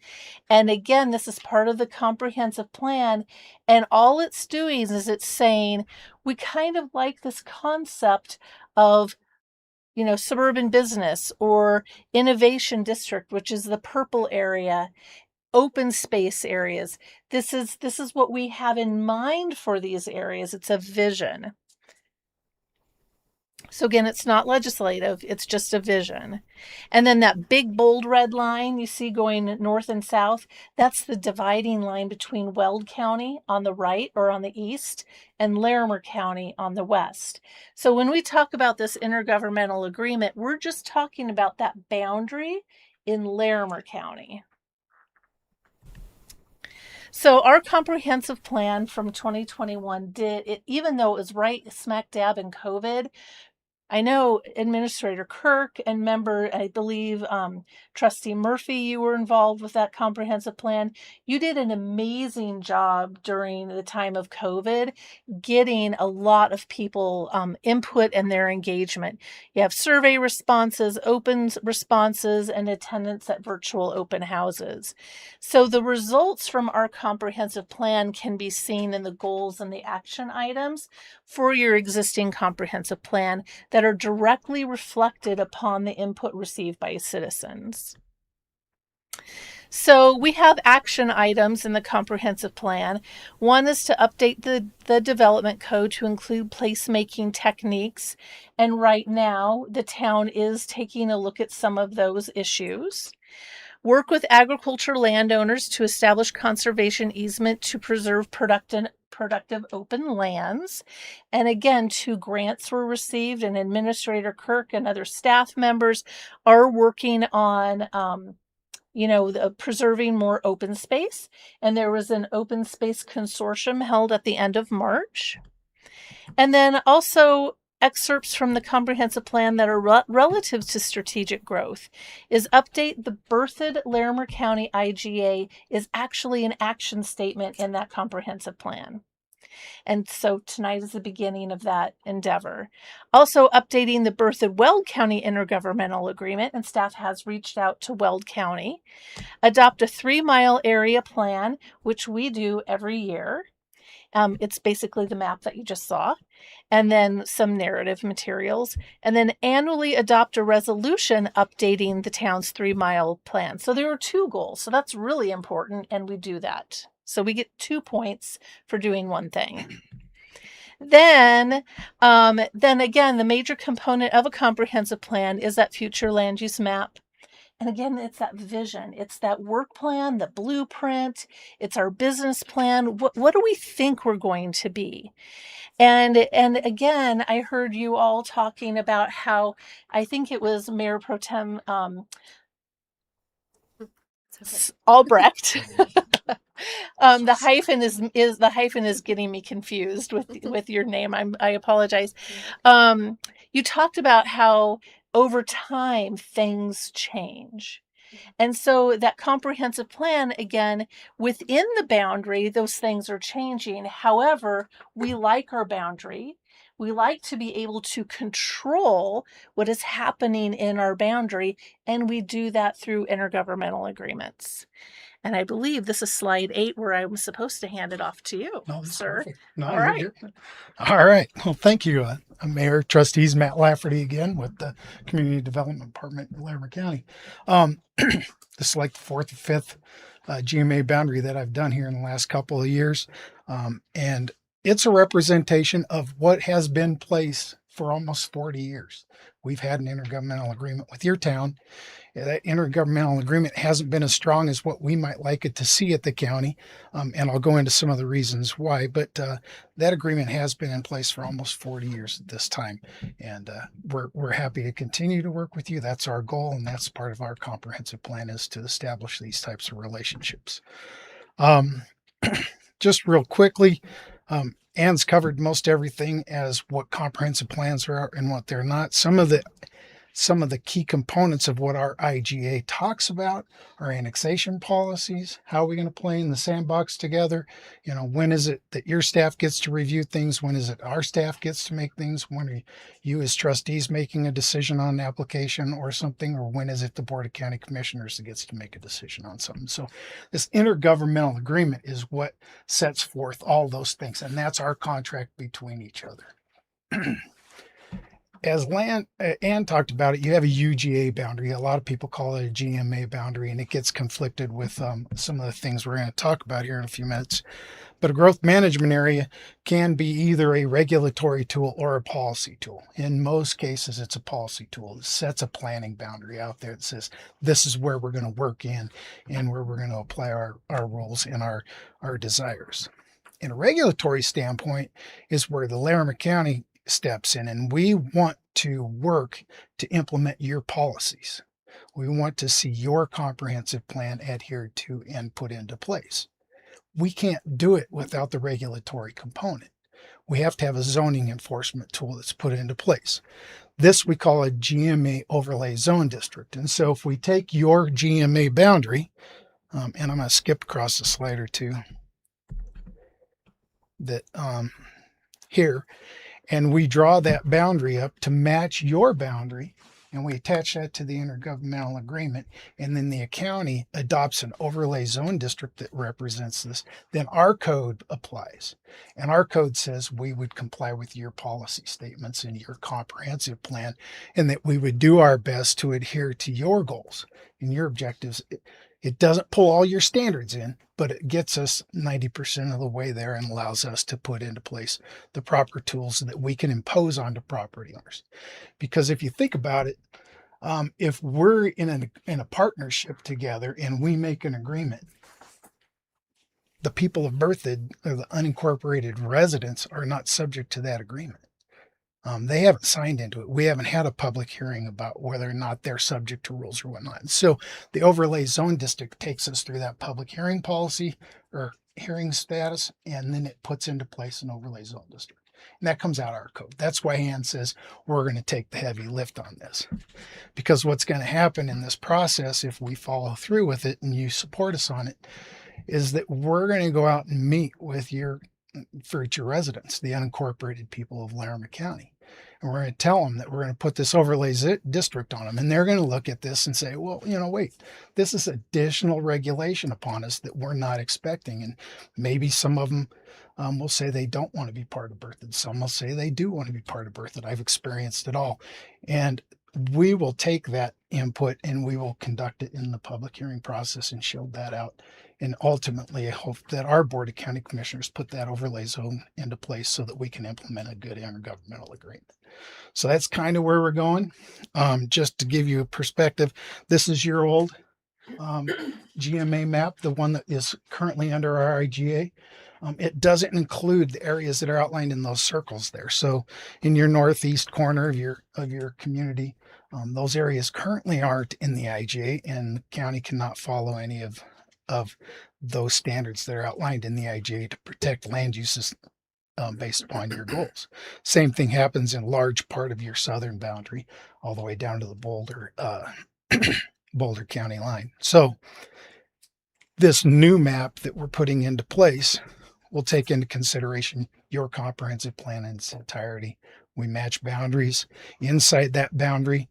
If the IGA is adopted and the GMA overlay is put into place, when somebody comes to us that is not contiguous with your city limits, the county can process an application on that. If it's for a subdivision, a rezoning, or a special review, then we're going to tell them to comply with your rules, with your policy statements. And then we will implement as many of the rules that we can from your community as possible. We'll involve your staff in the review more so than we currently do. They will become an integral part of that, and we will take their input very seriously. It would still lie with the county commissioners to make those decisions and approve the project or not, but it's something that we would consider heavily what your policies are. So Matt, something could be adhering to our trails master plan, adhering to our parks master plan, adhering to the vision of the Little Thompson River conservation goals. Some of those bigger goals that are discussed in the comprehensive plan then could be enforced in the county if somebody wants to develop in the county and the town isn't interested in annexing. Right. They would still have to conform to those vision and values. That's correct. So I just wanted to give a tactical example. When it comes to annexation policy, which is the next level of it, what it says is that if a property owner is adjacent to the town limits, they share contiguity, and that contiguity meets state standards for voluntary annexation. The county will not process an application for subdivision, special review, or rezoning. Rather, we will turn the applicant over to the town to determine if the town wants to annex it or not. If the town chooses to annex it, great, they annex it. You can follow your own procedures and whatnot. If not, then it comes back to the county, and the Board of County Commissioners has to make a decision as to whether or not your decision making on that was something that we're going to adhere to or something that we're not going to adhere to. And that's not going to happen, but on a very rare occasion, I would believe. But so it sets forth that annexation policy. It follows right along with state statutes. It just makes it very clear when these things apply and when they don't, and when the county can take action on certain applications. So it certainly creates a tighter bond for us if we can do this overlay zone district. And I caution you on the overlay zone district just to be aware that once we proceed forward with this type of a proposal, you will get residents from the unincorporated part of the county probably calling your phones and saying, hey, look, what are you guys doing? What's going on here? And, we're more than happy to answer those questions and field them. And it's really a decision for our commissioners to impose that upon them. But just expect that that's going to come down the pike. I've dealt with this in 4 different communities now, and there's always a group that says, I just don't want to be part of right now. And they fear that we're putting a bunch of rules upon them. But really, when you look at it from the surface, the rules that we're imposing on them are rules that they're probably going to be subject to in the long run if they were to annex into your community. So can I ask a clarifying question? Yeah. So if I'm understanding correctly, it sounds like there's a lot of benefits, and of course the relationship with with Berthoud and with Larimer County is always really important. But am I correct in understanding that maybe an example where it's not necessarily beneficial for Berthoud is if this unincorporated Larimer County, our policies apply, it's following everything, but the commissioners, approve something maybe that doesn't totally fall into our policies. Is that a scenario that might come up or might happen? The idea is to get 90 as far as we can. Right. You know, Okay. it's never going to be perfect. Never. I know. I just want to make Because sure that that's we have our own codes and we have some things. And unless we, in the intergovernmental agreement, agree to adopt certain portions of your codes so that we can actually make that happen, we have to use our codes, and hopefully our codes are close enough that we can work together on that. So we have common road standards right now. We tend to have our engineering departments and to work together on drainage and those types of things. And so we're working cohesively in those areas, and we want to have common standards when it comes to that. From a land use perspective, we want to do the same thing. We want to be more in alignment with what you're doing. okay. Perfect. Do you happen to know, are there any portions of our code that do not reflect or match Larimer County? Are there mismatches currently? We haven't looked in that detail yet, Commissioner Grace, because number one, we wanted to find out from you all, are you okay with staff proceeding this way? And if you're not, we just didn't want to expend the time to do that. And that will be something that we will be exploring if you all choose to have us go that part. So great That's to question. come. We just aren't there yet. Yeah. Thank you. Yeah, appreciate Right. it. Just real briefly, there are a list of a couple of benefits of the overlay zone district. You know, it really just sets forth what we're going to do together and how we're going to do it. It emphasizes annexation policy, gives us maintenance and management responsibility for infrastructure, who owns it, who deals with it, who gets to make decisions around it, ensures that we have common procedural practices and that they're clear. How to follow those and then who has the final decision-making authority on certain cases. And so those are the things. And so if you do concur with the county and the town staff on this is something that you want us to proceed with, sorry, these slides are coming up kind of funny. Then what will happen next is kind of this whole thing. First, we would agree and work on language of what the agreement's going to say. And we have some common language already, so it's pretty well along. Once that language is set forth, the county will have an open house with the residents of the unincorporated area. We'll involve your staff in that because, we want to go in as a collective body and work with the residents to have them understand what it is. And we will explain what an overlay zone district is and how it impacts their property rights. Once we get through that open house procedures and whatnot, then we're going to schedule, notice, and conduct public hearings to adopt the zoning overlay zone district at the county level. That involves our planning commission and our board of county commissioners. Once that GMA overlay zone is put into place, our code becomes effective, and we would both sign the intergovernmental agreement, have it recorded, and then hopefully we'll have another good 40 years of cooperative planning experiences amongst our town and the county. With that, I guess Anna and I would be more than happy to answer your questions. Thank you very much. Yeah, thank you. Any questions? I do. Thank you. Very, very good presentation. So on slide 15 is the slide where the red box goes around. So, and you covered this, but what is this saying exactly? We have the right at some point to have Larimer County be annexed. This is sort of our first right of refusal. Can you talk about this slide just a little bit more? Sure. This slide shows your planning boundary, where you're going to grow to. It does not represent your current annexed area boundary. Okay, so not all of this land is in the town of Berthoud. A large portion of it's still in the county. What it says inside this box, we will work cooperatively together. Right. And we will try to achieve what your comprehensive plan goals are and your policies are for the town.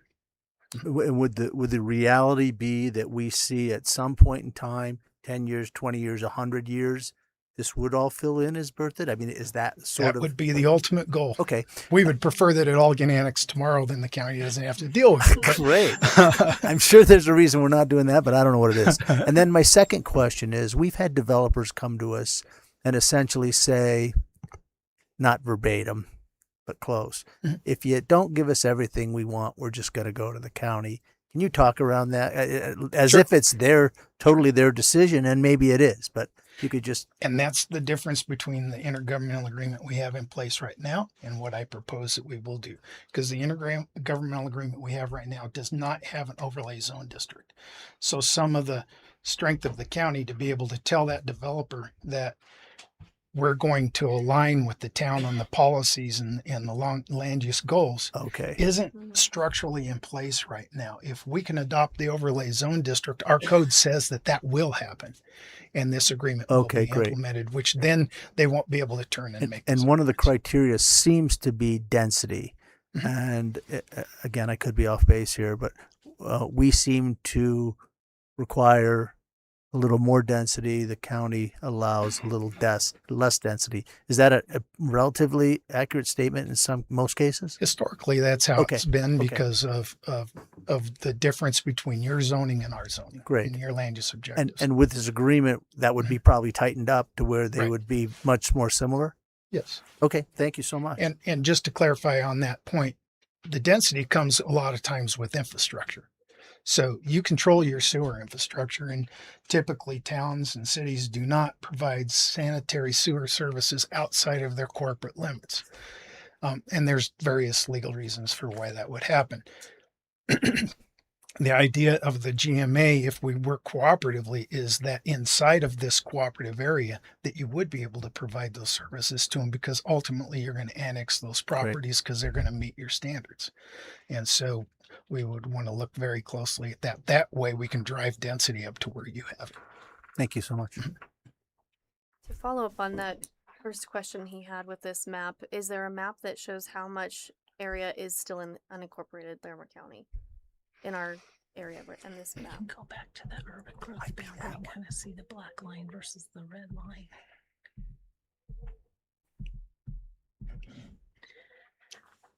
Looking at this, there's a gray area on this map, and it's hard to see. I'm going to pull out this here, see if it turns on. It doesn't go on the computer. Oh, I got one in my thing.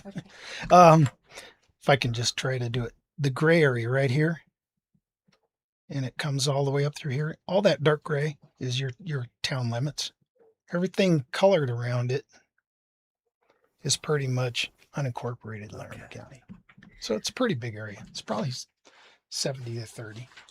So any of the gray in the growth management area is still unincorporated? The gray is inside your corporate limits. So the color That's been annexed in and is part of the town of Berthoud. The area that's outside of that, largely in a lot of those colors, is still in unincorporated Larimer County. Thank you. I get you answer your questions there. I don't know. You're all done, right? I guess I just have a different type of question, but the counter on this, if someone wanted to plan less densely a development instead of just totally avoiding going to you guys, we're kind of flipping this now and saying you've got to get dense to the Berthoud standards. And if the board ended up denying that, would the county then uphold the same density standards that were? Not if the property's been annexed into your corporate limits. So if the board decided in a future, say 20 years from now, to not annex. If it's not annexed and you're making a decision on, we're going to annex it and this is the density we're going to give it, and they don't get that and they say, well, then fine, we're not going to annex, then it reverts back to the county. And then the county commissioners, based upon what they hear from you as the trustees, gets to make a decision as to whether or not we're going to stay solid with you or if we're going to back down a little bit. When you mean stay solid, like you would say their development would be at the density we The had. commissioners would probably say either you comply with what the town is doing, we agree with that, but if you had some reason for denying that they felt was flippant, then they could say that we're going to allow a lesser density or an alternate plan.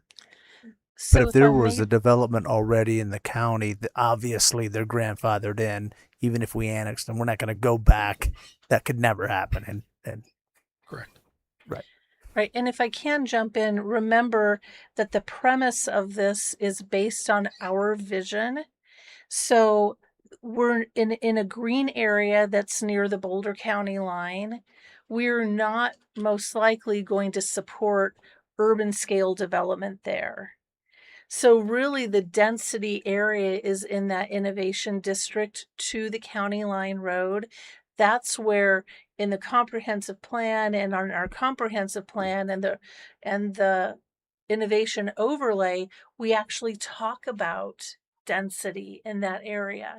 So areas right now that are green, we really don't want to see density. So again, it's this partnership between the county and the town, making sure that the areas we want to stay green are staying green. And those areas that can support density because of infrastructure availability, that's where that will happen as well. And it would be just clear on one point that our attorneys would probably tell us that we can't restrict somebody of all their land use opportunities. The county properties have zoning on them right now, and so they have some zoning authority to do something on their property, relatively low densities, if you will, depending upon whether or not there's water and sewer infrastructure. So we couldn't just outright tell somebody, no, you can't do this until you align with Berthoud. We will do everything we can to get to that point. And it should work in their favor, we would hope. But if they chose not to, we would have to determine whether or not we have to adhere to our current zoning and what that actually means. Thank you. Let's see the other questions. Great. Thank you. So I think what we're looking for, just to close on this, is to see if you guys could give us direction on whether or not to proceed or not. Thank you very much for clarification. Sorry, I'll get that. Can I ask a quick question? How many other neighboring communities are going through the same process? I just recently completed last year a similar plan with Wellington and Timnath, and we've had longstanding agreements with Windsor, Loveland, and Fort Collins that go back 30, 40 years, just like this one, except they had different intergovernmental agreements that actually had the actual overlay zone district on it. And so Loveland, Windsor, and Fort Collins, I think you said Had that the they overlay have zone not district. updated their overlay.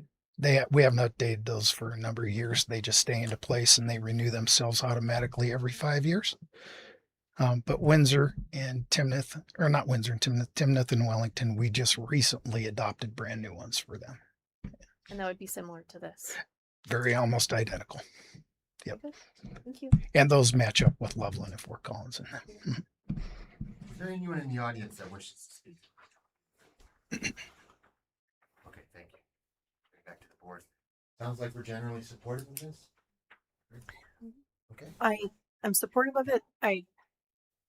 Knowing the folks that are in the Larimer County spots in Berthoud that are likely going to have comments on this. The only thing that I have a bit of a concern with is the I know it's kind of like chicken or egg kind of thing, but what I would like to see before I'm really fully comfortable approving moving forward is knowing which of those codes don't match and which of them might be complications for those who are in Larimer County versus what our code says. I would rather have that information ahead of time, especially when people are starting to come to ask questions. It's more of a proactive response instead of a reactive response. Aside from that, I think this agreement is wonderful, and being in a partnership with the county commissioners as well is awesome. I would just like to see that piece first before I'm really fully comfortable with it. Okay, and knowing that we'll learn more about that as this process unfolds. What I'm saying is I'd like to know that before, so that we know what we're walking into and what are the things that we need to consider and review. Are there things that Berthoud would, it's one of those, like, we could say yes and then there's actually a lot of extra work that we need to do because we didn't think about these things before we said yes. Not to say that we wouldn't do any of them, but to me, I would feel better knowing, like right now, if somebody says, well, what's the benefit, what's not the benefit. Like, I can't compare code. I would have to be comparing it after we agreed, and that doesn't feel right to me. Just for clarity, though, you're not agreeing to anything tonight. The town board, what we're asking for is direction to proceed to prepare some of that information so that we can bring it back for you to further consider and hopefully approve at some point in the future. Okay. But yeah, no need to stress about that. Totally understand where you're coming from. We will bring information like that back to you when this agreement is fully updated and all of those details have been worked out. So tonight is just let's not spend a lot of time and energy if you don't want to go down this road. Sure. If you do want to go down this road, there's a lot of work to be done to get us to a place where you're ready to say yes. Okay. Yeah. Thanks for the clarification. Is that a fair summary? Yeah. Okay. Good. Okay. So it sounds like we're all in favor of this. Anyone like to move? So move. We probably read it out real quick.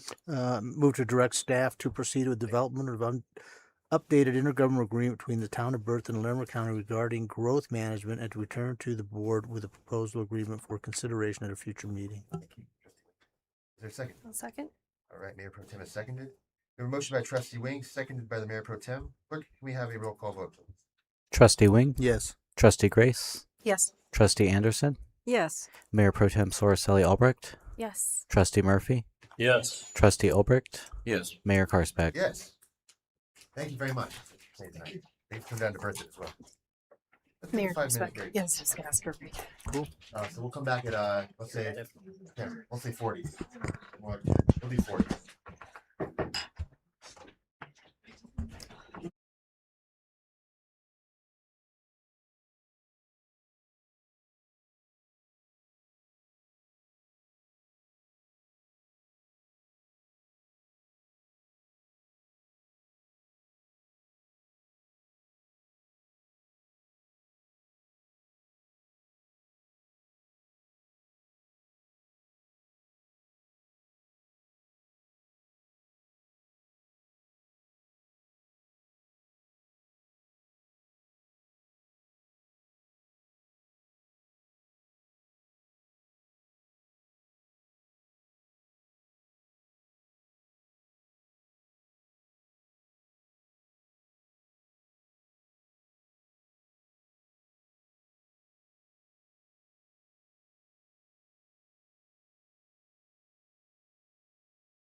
thank you very much. We call the meeting back to order. And again, thank you to the folks in the audience and the staff. We are making another adjustment to the agenda, just given the time up to the night. We will be canceling the Proposition 123. This can be handled. So we'll move that to a future agenda, and you will make a motion to do that if that's okay. Oh, sure. If that works for the board. Wait, you said that. I'll just go over an overview of all the things, and then we go each one. So one would be to remove the Proposition 123 agenda item, not pressing, and that can be handled at a future agenda or a future meeting. The second would be to move up our 2 agenda items or our 2 executive sessions. So that would be Farmstead and Revere to next on the agenda. And then, so then after that, we would just continue with the Arboretum and then with Richardson. The board, the water efficiency plan. The water efficiency plan. And that needs to be done tonight as well, Administrator, I'm guessing. Or could that be postponed as well? We do have. It's waiting. We have folks, including consultant, who are here tonight, so it'd be ideal to get that done this evening. So it sounds like we should keep that one going. Okay, so is the board all right with potentially moving the Proposition 123 to the next meeting, and then considering the executive sessions next? So moved. Okay, that works. Is there a second? Second. All right, Trustee Anderson has moved. Trustee Grace is seconded. Clerk, can we have a roll call vote on this adjustment? Mayor Pro Tem Sorcelli Albrecht. Yes. Trustee Albrecht. Yes. Trustee Murphy. Yes. Trustee Wing. Yes. Trustee Anderson. Yes. Trustee Grace. Yes. Mayor Karsbeck. Yes. All right, thank you. And again, I apologize for everyone in the audience tonight that we're making this adjustment so last minute. Okay, would anyone like to now move us into an executive session? And once we do this for the audience, we will be leaving the room. We'll go to a room. We won't be able to make any decisions in that room. We'll come back out and then continue. Okay. Is there any special verbiage that we need to Yes, move it's into right. executive It's session? at the end of your script. All right, let's find it here. Oh, there we go. All right. So right here. Mhm. All right. So I move to go into executive session to hold a conference with the town's attorney to receive legal advice on specific legal questions pursuant to CRS section 24-6-402 4B concerning the Revere development and to determine positions relative to matters that may be subject to negotiations, develop a strategy for negotiations, and or instruct negotiators pursuant to CRS section 24-6-402 4E. Say that really fast. And to hold a conference with the town's attorney to receive legal advice on specific legal questions pursuant to CRS section 24-6-402 4B concerning the farmstead development. Does that work? Okay. Second. All right. Motion has been made by Trustee Anderson, seconded by Trustee Grace. Clerk, can we have a roll call vote? Trustee Anderson. Yes. Trustee Murphy. Yes. Trustee Albrecht. Yes. Trustee Grace. Yes. Trustee Wing. Yes. Mayor Pro Tem Sorcelli Albrecht. Yes. Mayor Karsbeck. Yes. All right. Thank you, trustees. Let's reconvene in the I don't have a name for it, so the closet behind us. Until we actually get a good name. I just have stuff to print it out. Could you give us an idea whether you're talking 5 minutes or a half hour? Half hour. Yeah.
That's done.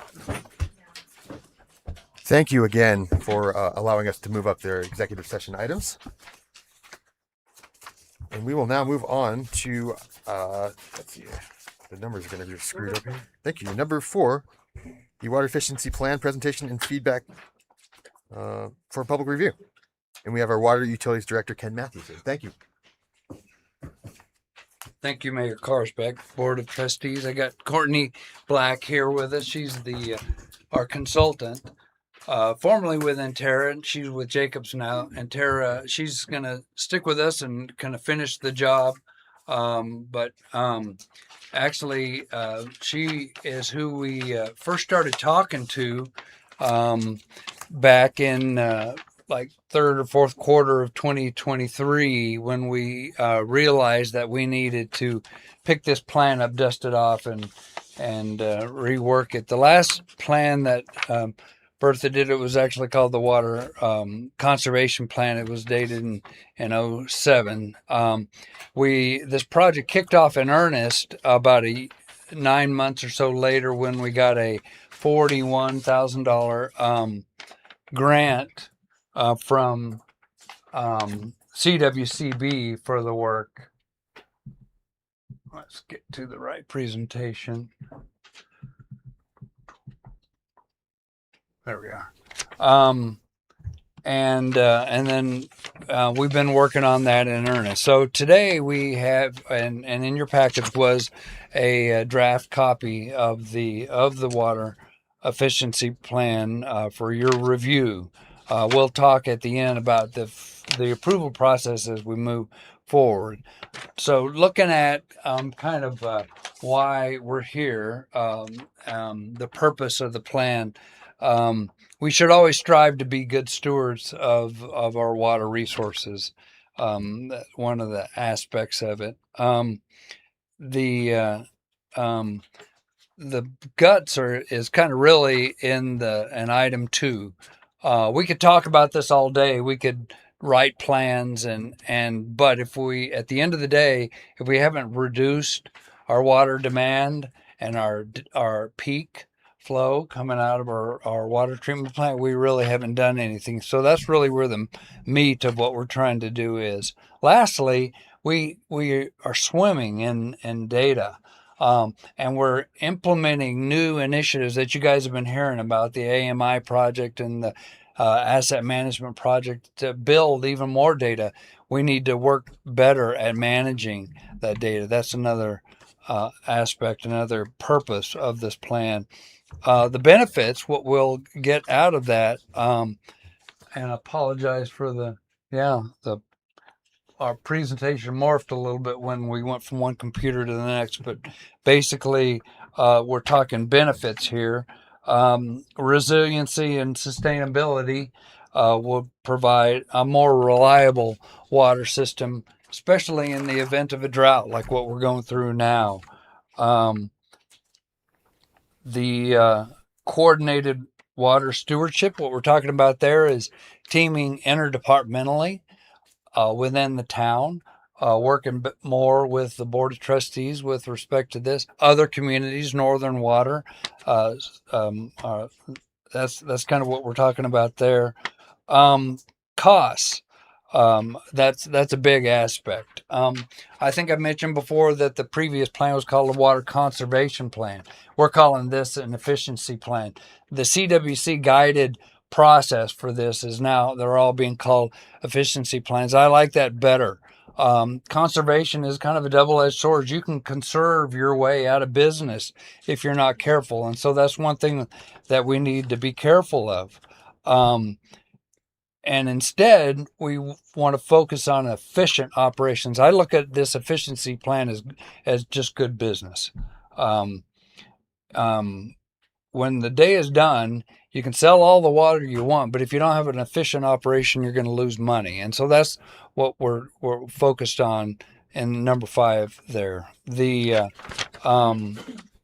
goals, what we want to come out of this with, and that's what this slide is talking about, is again, the core guts here is bring the demand down per capita. we're growing. Our water needs are going to grow, of course, but we want to bring our per capita down, and we want to bring our peak down throughout the day. We have done a lot coordinating with Ann and her team with respect to how water interfaces with land use planning. Last year, there was a lot of work done with respect to irrigation guidelines, landscaping guidelines, and such. And then lastly, public outreach. The public is the user of this, and they are not going to we're not going to achieve the results we want unless we can put the point across and get and educate the public. So that's a key aspect to this also. So Ken had mentioned reducing per capita water use, and so I have a few slides here that are showing some data around that. One of the goals is to really focus on targeting a reduction in per capita water use by about 5 gallons per capita per day. And so what this graphic is showing, you can see the light blue bars here, that is showing historical per capita water use, which is basically your water use divided by population, simple mathematical equation. And you can see that's fluctuated from 2012, 2020, 2024. And that's pretty standard. You see that across the board, across the Front Range, Colorado. And it's related largely to outdoor water use. Example here is 2023, super wet spring. That was one of the lower per capita demands that we've seen over time. So the average, the navy blue here, 109.9, you could just think of that as 110 GPCD. And what this water efficiency plan is calling for is that within 7 years of seeing that go down to 105 GPCD, 7 years being kind of an awkward number. And the reason why 7 years is that is the state's requirement for updating your water efficiency plan is every 7 years. So we're looking at that 7-year time horizon. So how that manifests when you start thinking about, okay, we're talking about per capita reductions. If we take that per capita water use and multiply it by population, that brings back up to what total water demands would be. And so that navy blue line is showing kind of you think it was a business as usual scenario based on what you've been doing in the past of what your water demands could be. These being average demands, these are not for water supply planning purposes where you would also want to account for what your water use would be in dry years, for instance, but for purely water efficiency planning purposes, they're very reasonable here. You're going to see an increase over time. But if you apply and you meet that target of that 5 GPCD reduction, that's the red line there. That's about a 4.5% reduction in 7 years, or you can think of it in terms of absolute amounts of around 33 million gallons. If we translate that into monetary value, that's about $9 million worth of savings there. So Kenneth talked about monetary savings. There's definitely can be monetary savings here with a good effective water efficiency program. So the development of this plan was a very staff-intensive process. We had 3 workshops, members from a variety of different departments that are involved in implementing our water efficiency program. So that's everything from community development, utility billing, public works, community engagement, water resources, and your town leadership. So all of those engaged at the workshops. Those workshops, the 3 workshops covered the major components of water efficiency planning according to state guidelines. So that's your purpose, your benefits, your goals, historical and projected water demands, your water efficiency activities, as well as the overall implementation and monitoring of your program over time to see how well you're meeting your goals. And so mentioning water efficiency activities, there are roughly, I think there's actually exactly 47 activities that are called out in this water efficiency plan. And they focus on 4 key areas. One of this is proactively addressing new development. Town of Berthoud is growing. And so really being able to kind of get out there in front and implement some of these water efficiency practices as you're developing properties. An example here would be putting in climate appropriate water-wise landscaping as opposed to turf grass where maybe later on you would tear that turf grass out and put in water efficiency plants. That provides cost savings up front right away. And so there's some foundational principles that we came up with around water and land use planning integration. And that's everything from transitioning to climate appropriate landscapes and water efficient turf varieties, balancing town regulation with community autonomy, recognizing that the individual homeowner, for instance, still really wants to have a say at what their yard is going to look like. So that's important to achieve that balance. Promoting community-wide engagement and collaboration. So collaboration is key here, making this, you're really needing to get that buy-in from the public.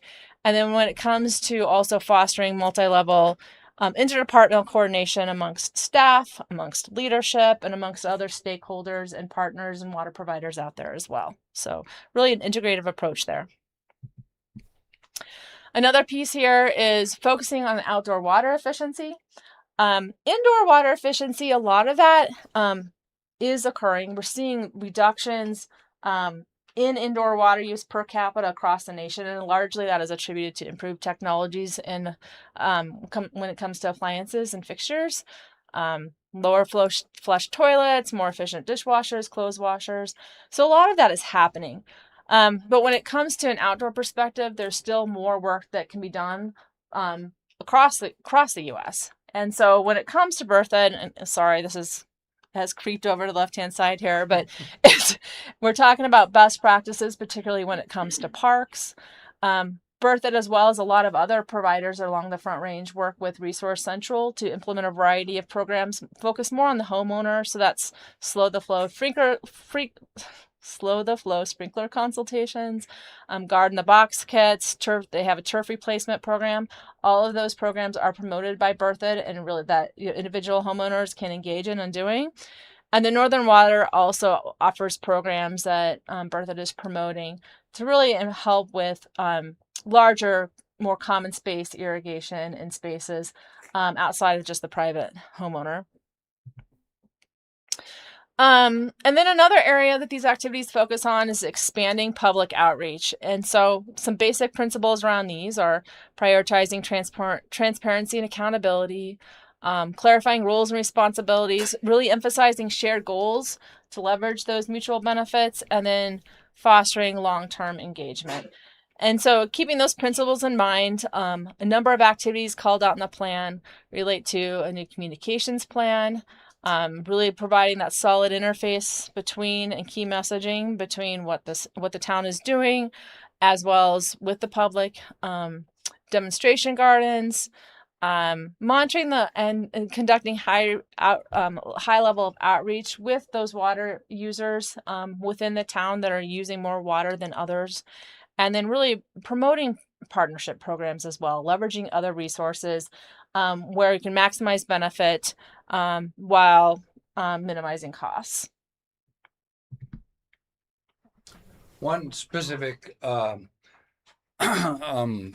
tool that we're using, I've talked to you guys about this before. We budgeted it last couple of years, and that's transforming our water meters that we have in our system to kind of the next advanced system, and we're calling it we're not calling it, it's called AMI, Advanced Metering Infrastructure, and it's going to be, we're rolling it out now. Actually, we got proposals on the last Friday from 6 firms interested in contracting with us to provide this service, but it'll provide an ability to monitor our water real time, all day long, all night long, as opposed to once a month.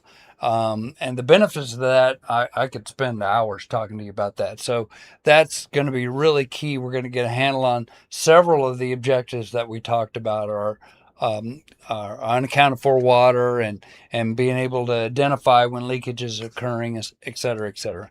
So that's very critical here. So this is kind of the path as we're here today with the board, and then moving forward, what does that look like? Our thoughts are to have this all wrapped up by the end of the year. Following your review, we'll have put it out for public review. That's a requirement by the CWCB in addition to their review, and that'll go for 60 days. And it'll come back to you at that time for formal approval. So today I'm not asking for approval. just for comments. And then final CWC approval, and then we'll be done. And we'll go into implementation. So I think at this point, entertain questions. Thank you. Get these questions right now. I have an additional couple questions. This is awesome, by the way. I'm all for water efficiency. I'm a native of Colorado, so I've been through all the swings, you know, and then so over the last several decades. And so I know the importance of water efficiency and water, you know, conservation, that sort of thing. So one of the things I just want to ask and clarify is in the communication plan, you know, and the transparency plan that you've been talking about. Has there been talk about specifically addressing like meeting people where they are when they're coming to Colorado from places like Michigan or you know Midwest, where water isn't an issue out there? They don't want rain, they don't really have droughts, and now they're coming to Colorado and it's like, what do you mean I need to wash my sprinklers?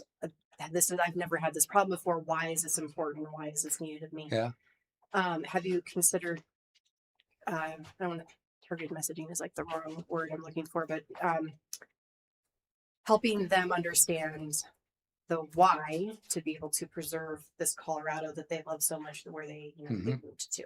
Yeah, no, that's a very good point. I don't think that we have anything in there that addresses communication of that nature. I don't recall seeing that. You know, I'd have to honestly go back. I know that there's, whether it's been with Berthoud or others I have worked with, there's been discussions before of, particularly in communities where you're having a lot of new development, of having, working with developers and having a homeowner packet. So when they move in, that would be great. There's all this information there. Yeah.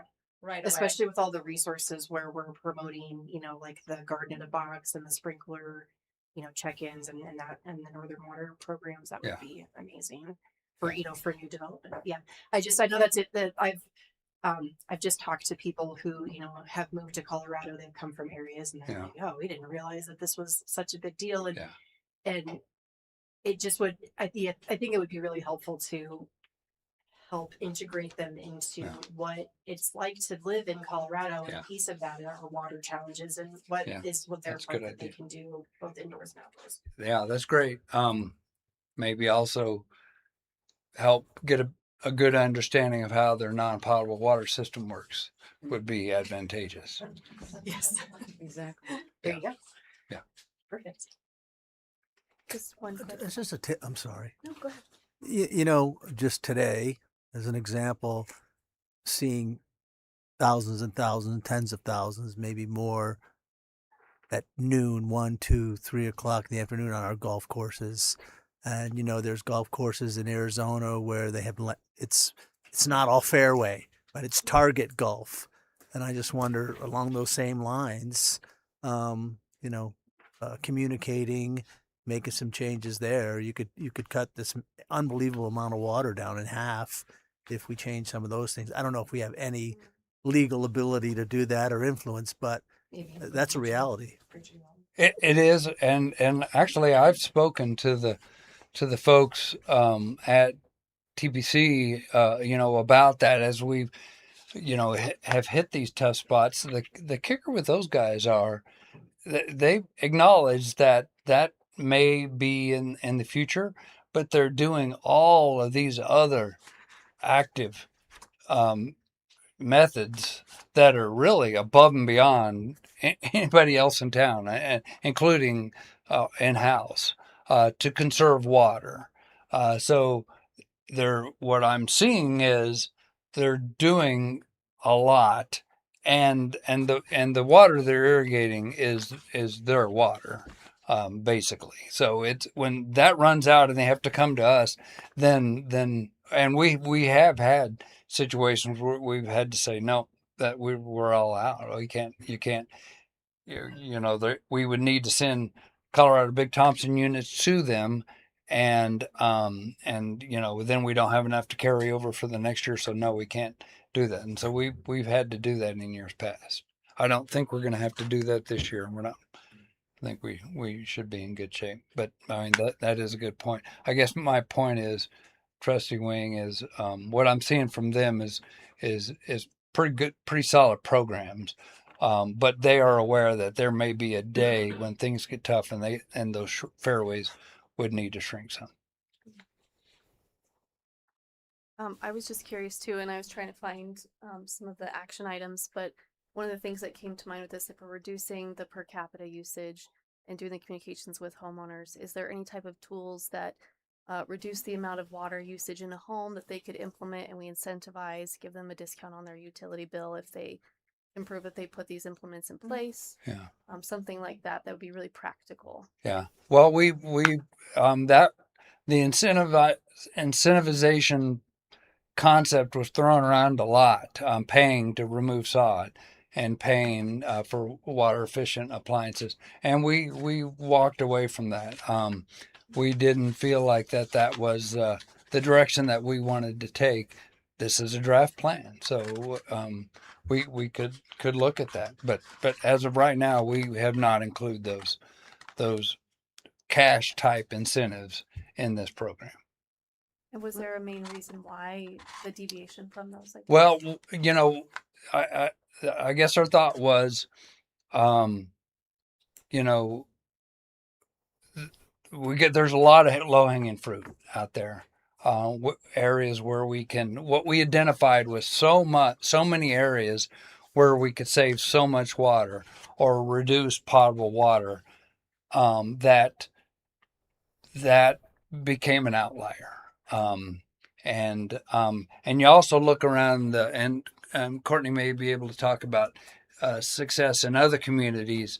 My experience is that it has the success of that has been marginal and mixed. So. Yeah, I mean, I would say a lot of it's the bottom line is if you are installing, say, water-wise landscape and not irrigating Kentucky bluegrass in your yard anymore, and technically your water bill will be lower. And then, and that obviously depends on providers' tiered rate structure and water rates and everything like that. But there is just a natural price incentive in that regard. Yeah. Makes sense. Thank you. Question? I have a question. It sounds like there's different types of homeowner programs that you're considering. Mm-hmm. Is there, and that you do have? I noticed that there is a desire to hire a part-time public outreach coordinator. Mm-hmm. Is there an overall program that you're thinking about as far as education and providing that type of information to homeowners? What's the thought and what's the? Yeah. I mean, the program doesn't exist right now.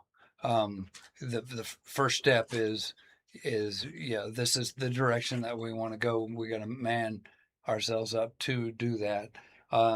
The AMI tool, I think, is going to be critical for that. One of the things it comes with is a customer portal, so they can get on and look at their stuff, and by engaging in that technology and seeing when they're using water and why and how that compares to their neighbors and all the various things, that will prompt engagements, and that will be a good tool for information exchange. And I've been talking to Stephanie about that, working hand in hand with her Engage Berthoud tool also. So my thought is that will be so much more effective at quote getting the word out than bill stuffers and mailers and setting up a booth and a fair. And of course we'll be doing that too. That a good place to get people set up, get their portal set up. That's one of the things that we're planning to do. Well, I was thinking of kind of an overall campaign that would be a part of it. Yeah. Right. Yeah. Some type of overall campaign where maybe that's when you launch it, is at the time that you want people to know more about that. Right. But that would also give them information about the other types of programs. Yeah. That you're going to build here. Yeah. Maybe, and that they have available to them a public outreach coordinator who may come and speak to their particular group. Their HOA or something. Yeah. So I'm just wondering if that was all kind of there's kind of a package that could be built with that kind of a campaign. absolutely, we're not there yet. Okay. And the other question I have is, you do talk about like a part-time coordinator, some certain types of other plans. Have you assigned any type of cost estimates to this? I haven't specifically. You know, I think a lot of it will be manpower. Like I said, we've avoided looking at cash incentives type thing. So something that you need to budget for. So I think it's going to be a manpower thing. So, but no, I haven't, put a number to that yet. Some aspects of mentioned there's 47 activities. Some of those are activities that you're already doing. Yeah, there's I noticed a number that. of, I mean, your landscape guidelines that you've done, your irrigation guidelines, your metering, all those things are some best practices and things that you're already doing that are already funded. So I think areas where there's new, like the communications plan, the public outreach, that may be something, but this is it's a very coordinated program amongst a lot of different departments too. So what you're correct me if I'm wrong, what you're saying is right now it's kind of these high level concepts that you have to then figure out the exact implementation plan. Mm-hmm. Other questions or comments? Question. So would the AMI metering work on just potable water or non-potable water or both?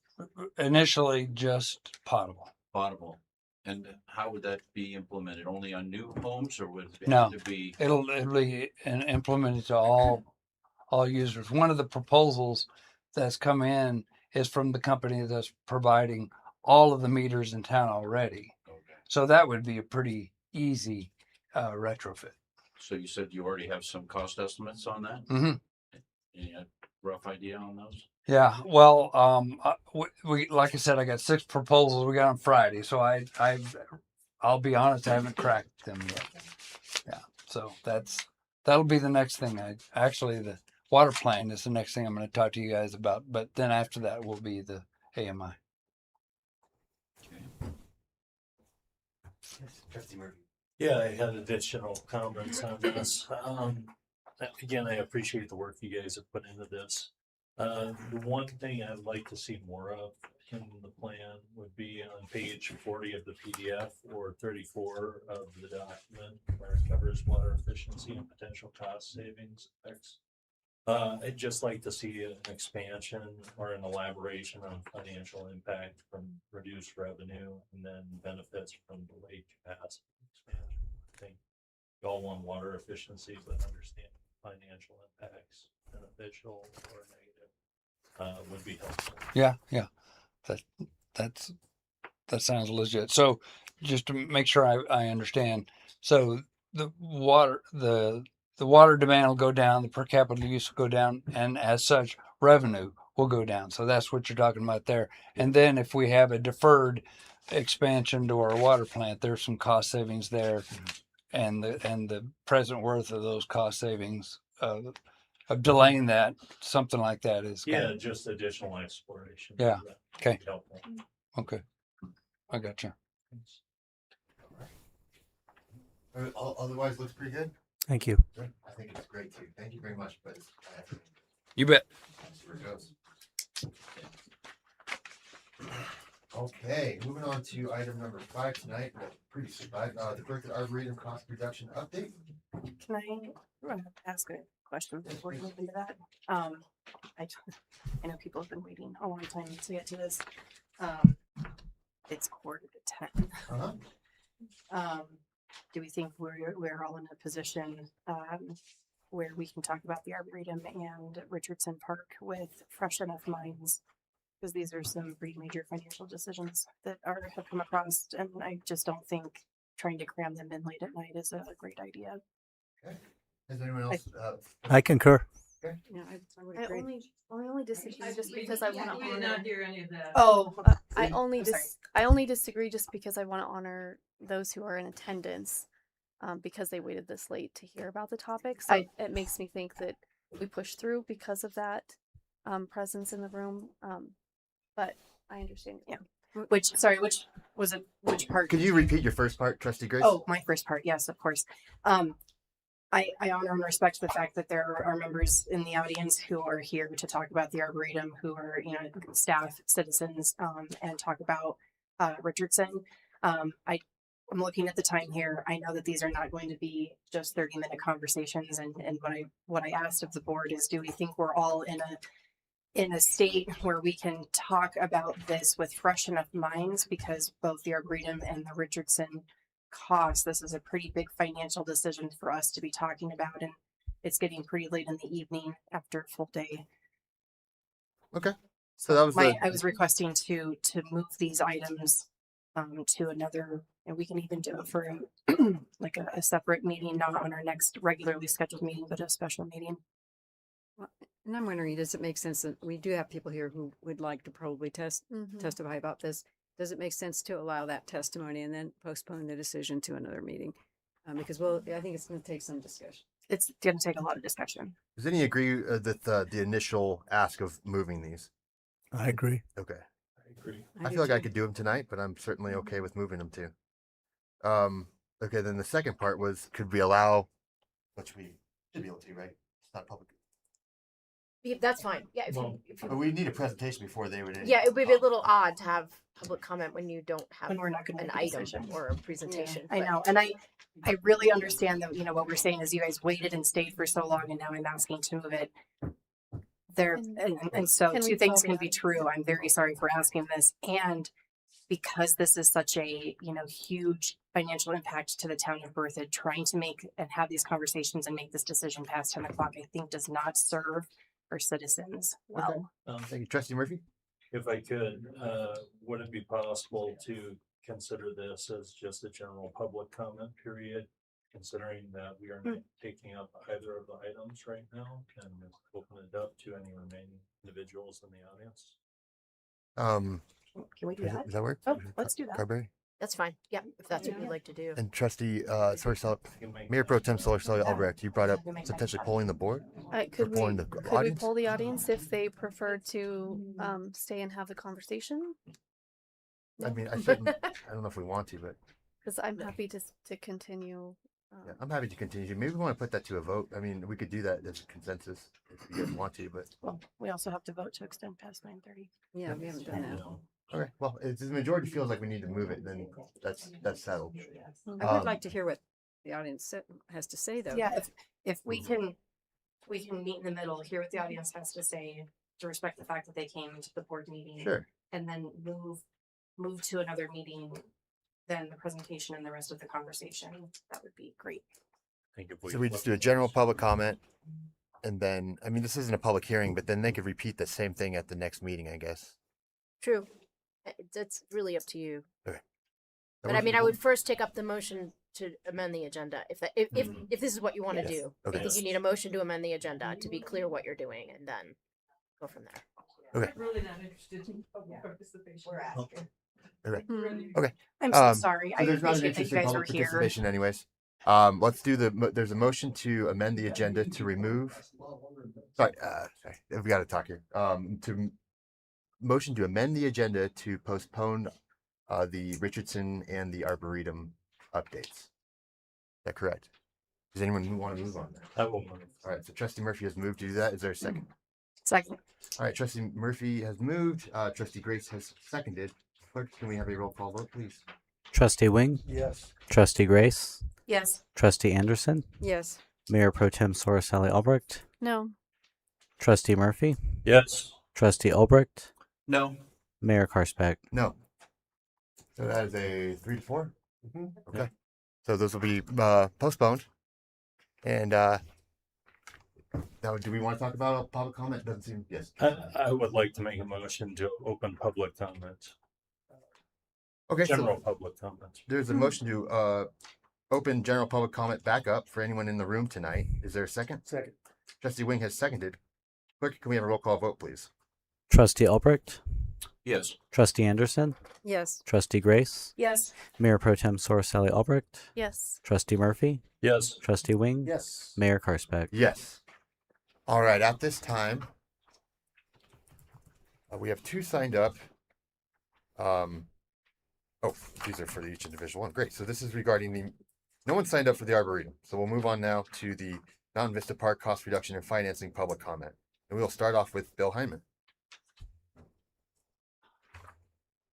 Suggestion that you put some of these other things.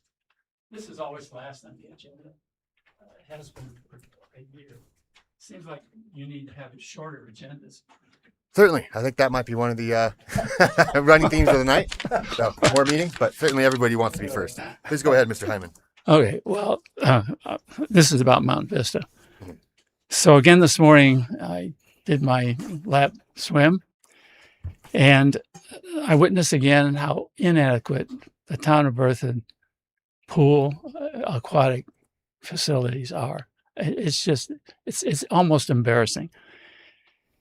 So you start with the zero entry area, and you've got parents and kids in elbow to elbow in there this morning. And then you move on to the far end of the zero entry, and you've got a little circle of 6 or 8 kids they're getting their first swim lesson. Again, they're elbow to elbow. And then you get to the 3 lap planes, which have always been inadequate. You've got lessons going in one. You've got people learn how to swim. So the 14 and 15 and 16-year-olds are all of a sudden wanting to use the lap lanes. So that complicates things, in addition to people like myself who depend on it for fitness, and also that they use it for life-saving training, fire department training. I mean, 3 lousy lanes for a town this size is, I think, just embarrassing. It's only going to get worse. You've got all these young people who are growing up learning how to swim. And you've got a lot of young families in this town already, and you're going to have a lot more. And Mountain Vista has just got to be done. I mean, I've spent the last 13 months with you watching the on and off again vetting of this project. I don't see how you could possibly talk about it anymore. I've read Chris's presentation. The staff's done a great job. The staff at the rec center does a great job in a very difficult situation. But I have read what Chris has to say. I think you need to go ahead with the COP, obviously, and you need to go ahead with as much of the actual plan as you can. And I'm talking about swimming, but the ballpark people have been here before, and if you don't have ballparks new one for 25 years, I think it's also embarrassing for a town this size, and your reputation is going to start to dwindle with the lack of the recreational facilities that are so required. And I guess I just think it's time to do it. And I'm going to the mountains for a couple of months. I hope when I get back, Mountain Vista is underway. The ground's been broken. That's all. Thanks. Thank you, Mr. Hyman. Best of luck in the mountains, too. We have... Well, that's great. All right. This came down today from Joe Nizvara. Okay.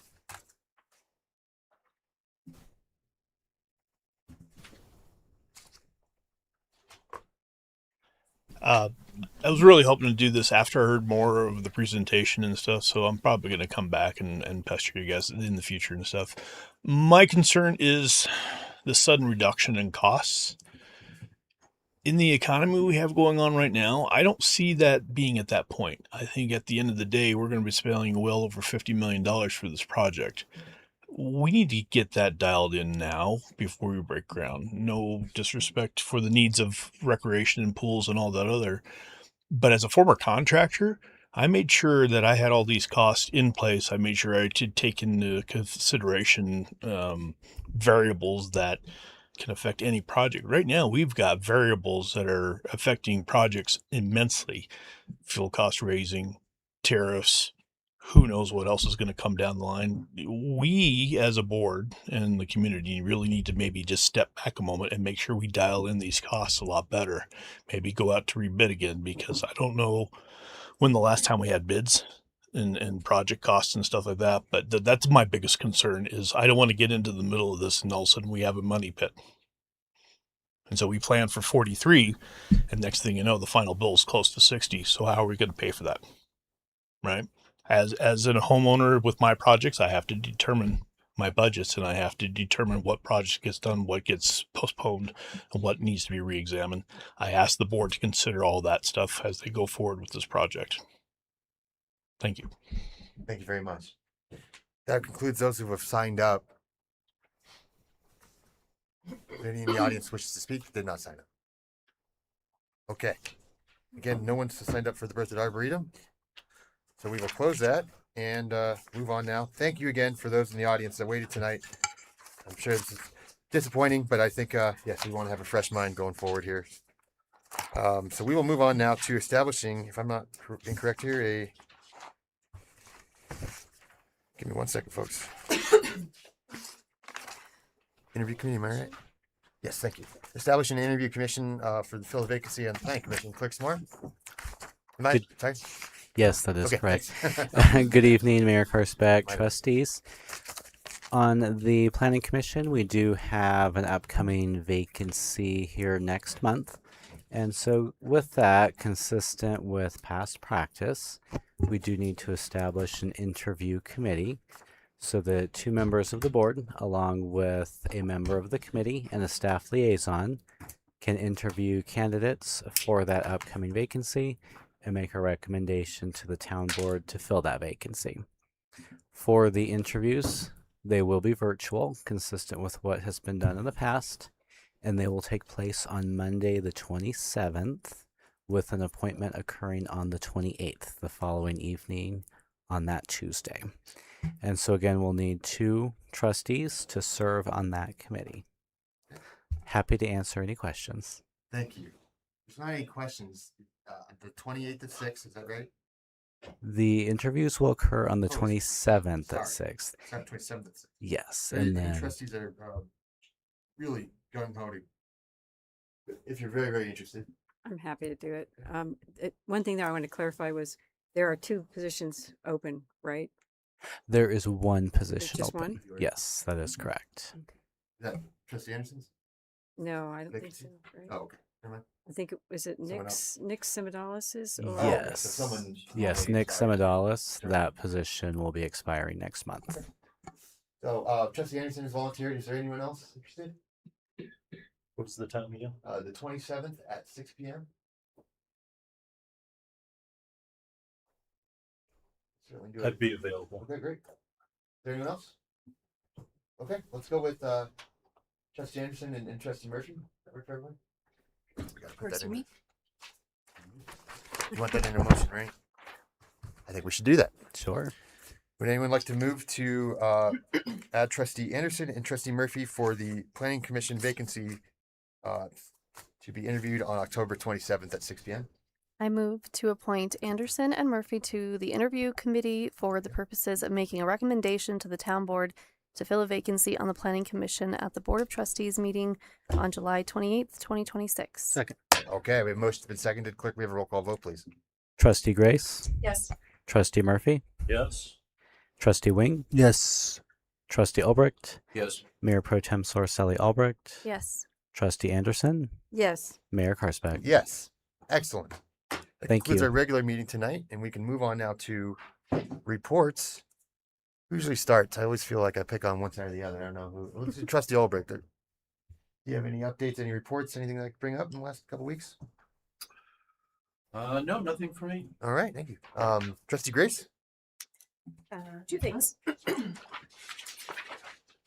Let me just make sure I'm calling this the right thing. I attended, Larimer County had an elected officials seminar on roles in emergencies and disasters. There's a lot focused on wildfires because Larimer County has had the largest and most disastrous wildfires out of any county in the United States.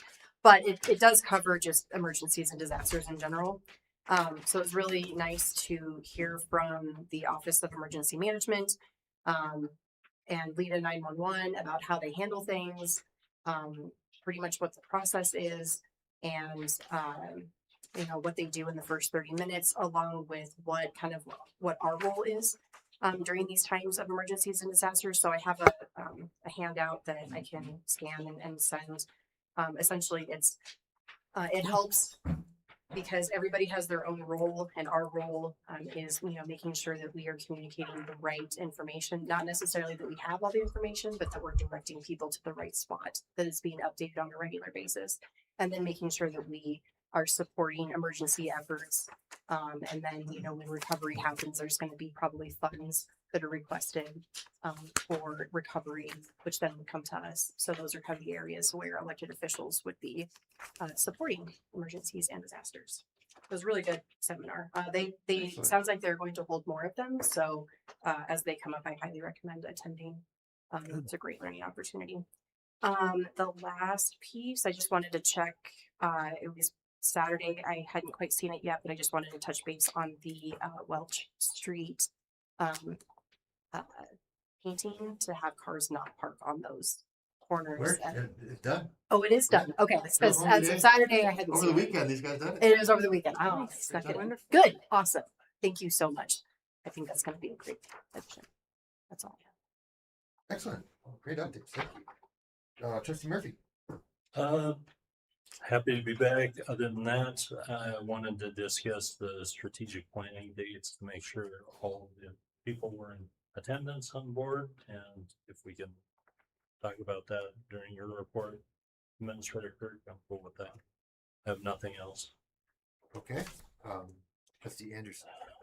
Yeah, so I just wanted to report on the Historic Preservation Advisory Committee. They met last night. They went through some implementing actions for this year and partially next year from their plan. One of them I thought was really interesting. They want to set up a history day with the school district, and they're going to create a subcommittee for education and to do some brainstorming. Very cool.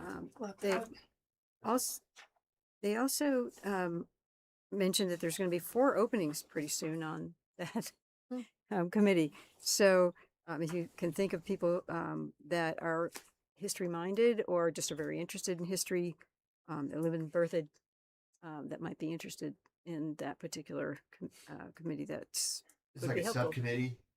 Yeah. Or no, it's not it's an open committee of citizens to help out. Yeah, kind of.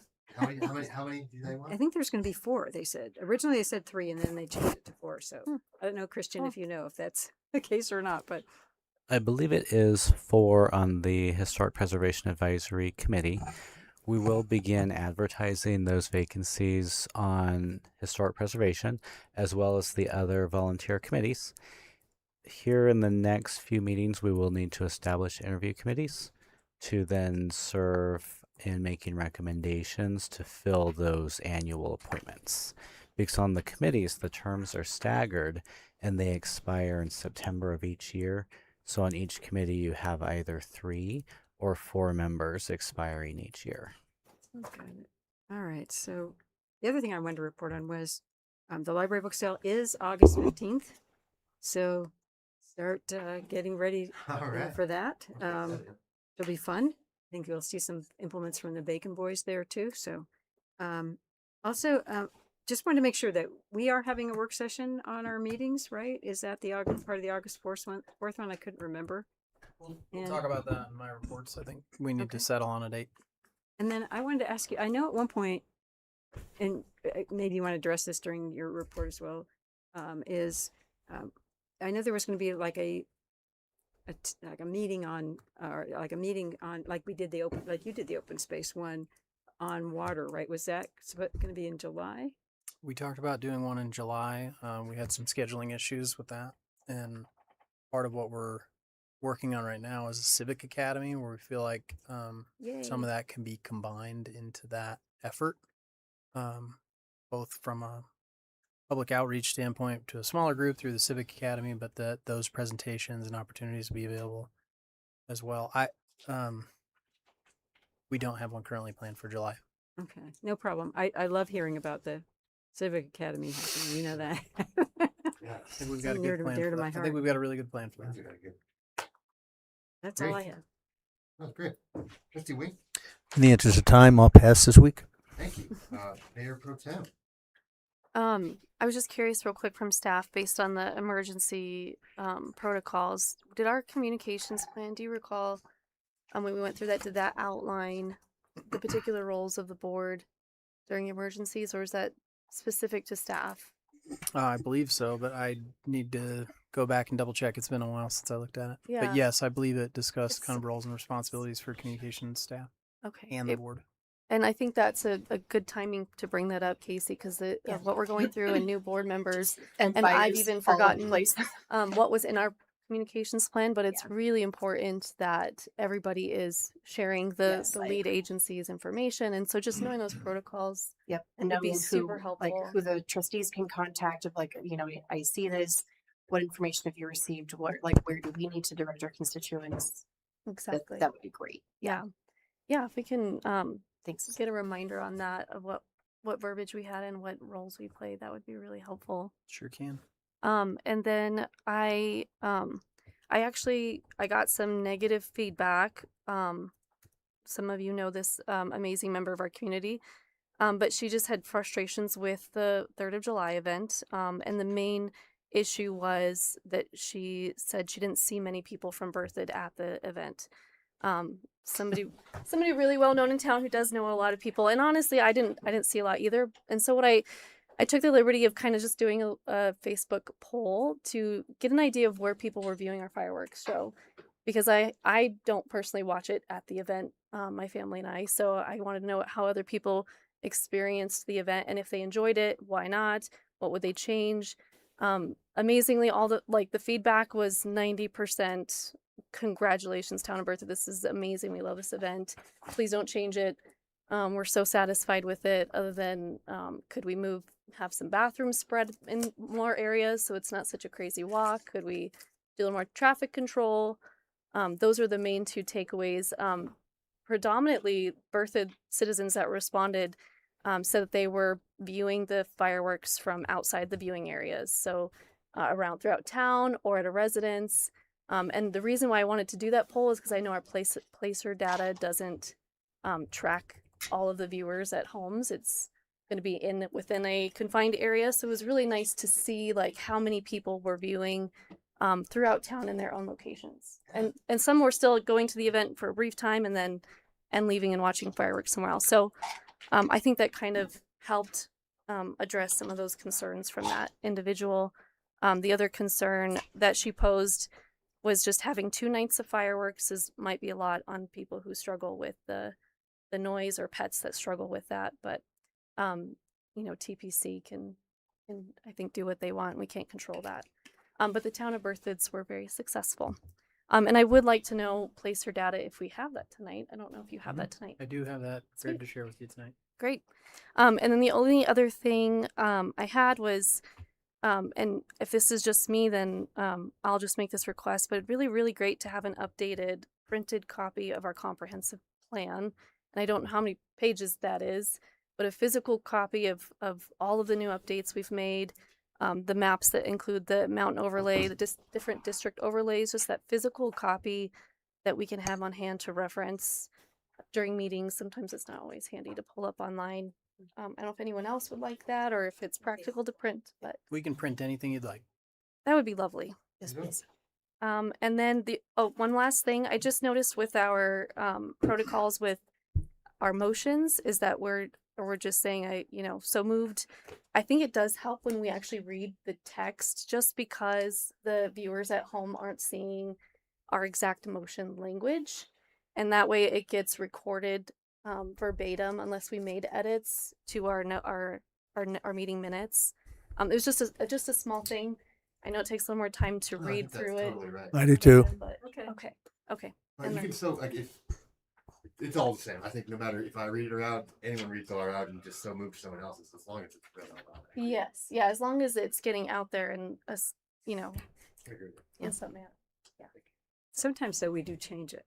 So like, Yes. particularly like when we did Tundra Flats tonight, our attorney Right, that had was some one where- comments. So we would almost have to restate. It'd have to be different than what was on the page. And traditionally, someone is, one of us is writing down those modifications to the motion as it's stated here, and then reading it just with those edits or modifications. That way it's just succinct with we're already planning on moving on, and clear for the audience. I think sometimes it gets unclear when we're all kind of throwing in a little bit here and there on the motion, and then we all that's agree fair. on it. Just a tidying thing. And that's it. All right, thank you. I will pull a trustee lean, and in the interest of time, I'll move on. Just going quick. Thank you all tonight, though, for flexibility, moving stuff around, pushing up. I really appreciate Totally. our legal counsel tonight. A really bold but really good idea. And though I voted to keep going tonight, I do think the board made the right decision, kind of in hindsight, to start again with fresh minds. So I appreciate you all. As we have more meetings, hopefully these agenda items will have short ones. I'll move on to your staff. I'll be as brief as I can. We had discussed at the last meeting having a study session on August 4th, the first Tuesday of the month. We will not have 100% attendance at that study session. And so because the intention is to talk about the strategic plan and a follow up to our strategic planning session, I think it makes sense for all of the trustees to be available. Based on our scheduling poll, it looks like August 18th, everyone is available. 2 weeks isn't going to hurt us to hold off and make sure that everybody's available to participate in the discussion. So if the board is okay with that, we will plan for a study session on August 18th, not on August 4th, with the goal of reviewing the strategic plan and the follow-up to that strategic visioning session that we had. Wait, sorry. August 18th. August. That would be the third Tuesday of August. And Trustee Murphy, does that kind of answer your? Yeah, thank you. That's Kurt. I also see here in the polling, and not that we want to fill it necessarily, but September 1st appears to have everything available as well. If we have any other additional business. The other item that the board had previously discussed having a study session about was meeting procedures. And to be honest, I think that's, especially after tonight, I think that's probably a good conversation to have. We really do need to find a way to have more than 3 items a night in order to get business done. And so to the extent that we can help facilitate that as staff, we certainly want to. And if there's other meeting procedure things that we can do, we're all about it. So if that's something we can finalize maybe at our next meeting on July 28th, if you want to schedule that for the 1st. Can I ask our attorney a question? Are there any municipalities that schedule executive sessions on a separate evening so that those are not taking away from the board agendas, or is it always loaded within the board agenda? Well, most of my clients have study sessions that are different. And so items like updates and things like that occur at a study session. And then the regular meeting is simply business items, but it does include the executive session in the business meeting. But they do most of their other updates, like the water plan. Yeah, that's what I was wondering. That would be done at a study session, not at a business meeting. Really So we could have a third meeting, you're saying, every month that just had those kinds of things in. That's what most of our clients do, is they separate it out, and the attorney doesn't come typically because there won't be any action taken. It's more updates. To be fair, actually, Chris, yes, we did still that. open to the public. We did that a couple years ago. So I'd like to suggest that we do. We do definitely need to do that. So from a staff standpoint, our suggestion is that we just plan that the third Tuesday of every month is going to be a study session. It may take us a little while to get onto that cadence, and once we roll into November and December, I don't know what that's going to look like for everybody, but I would like to suggest that you start to plan for those, because we've got to find a way to do a lot of this work. Could we have just staff send out calendar invites for the remainder of the year for board meeting study sessions? That way they're kind of time blocked. We sure can. So that we at least, we don't have to pull everybody every time, because that's hard on you guys to have to do that. Do we need to make a motion to agree to third No, Tuesday? I don't think so. Okay, we're just gonna. Yep. Sounds good. Especially if it's a study session. Yeah. And they will be publicly noticed, and the public is allowed to be here. And you're welcome to take public comment if you want to, but you don't need to. That's, you can figure out how to structure it. Sweet. Before we wouldn't do general public comment, but we would allow public. Yeah. We can talk about that. And just last and briefly, at Wagner Farm Park, we had a little over 11,000 visitors on July 3rd.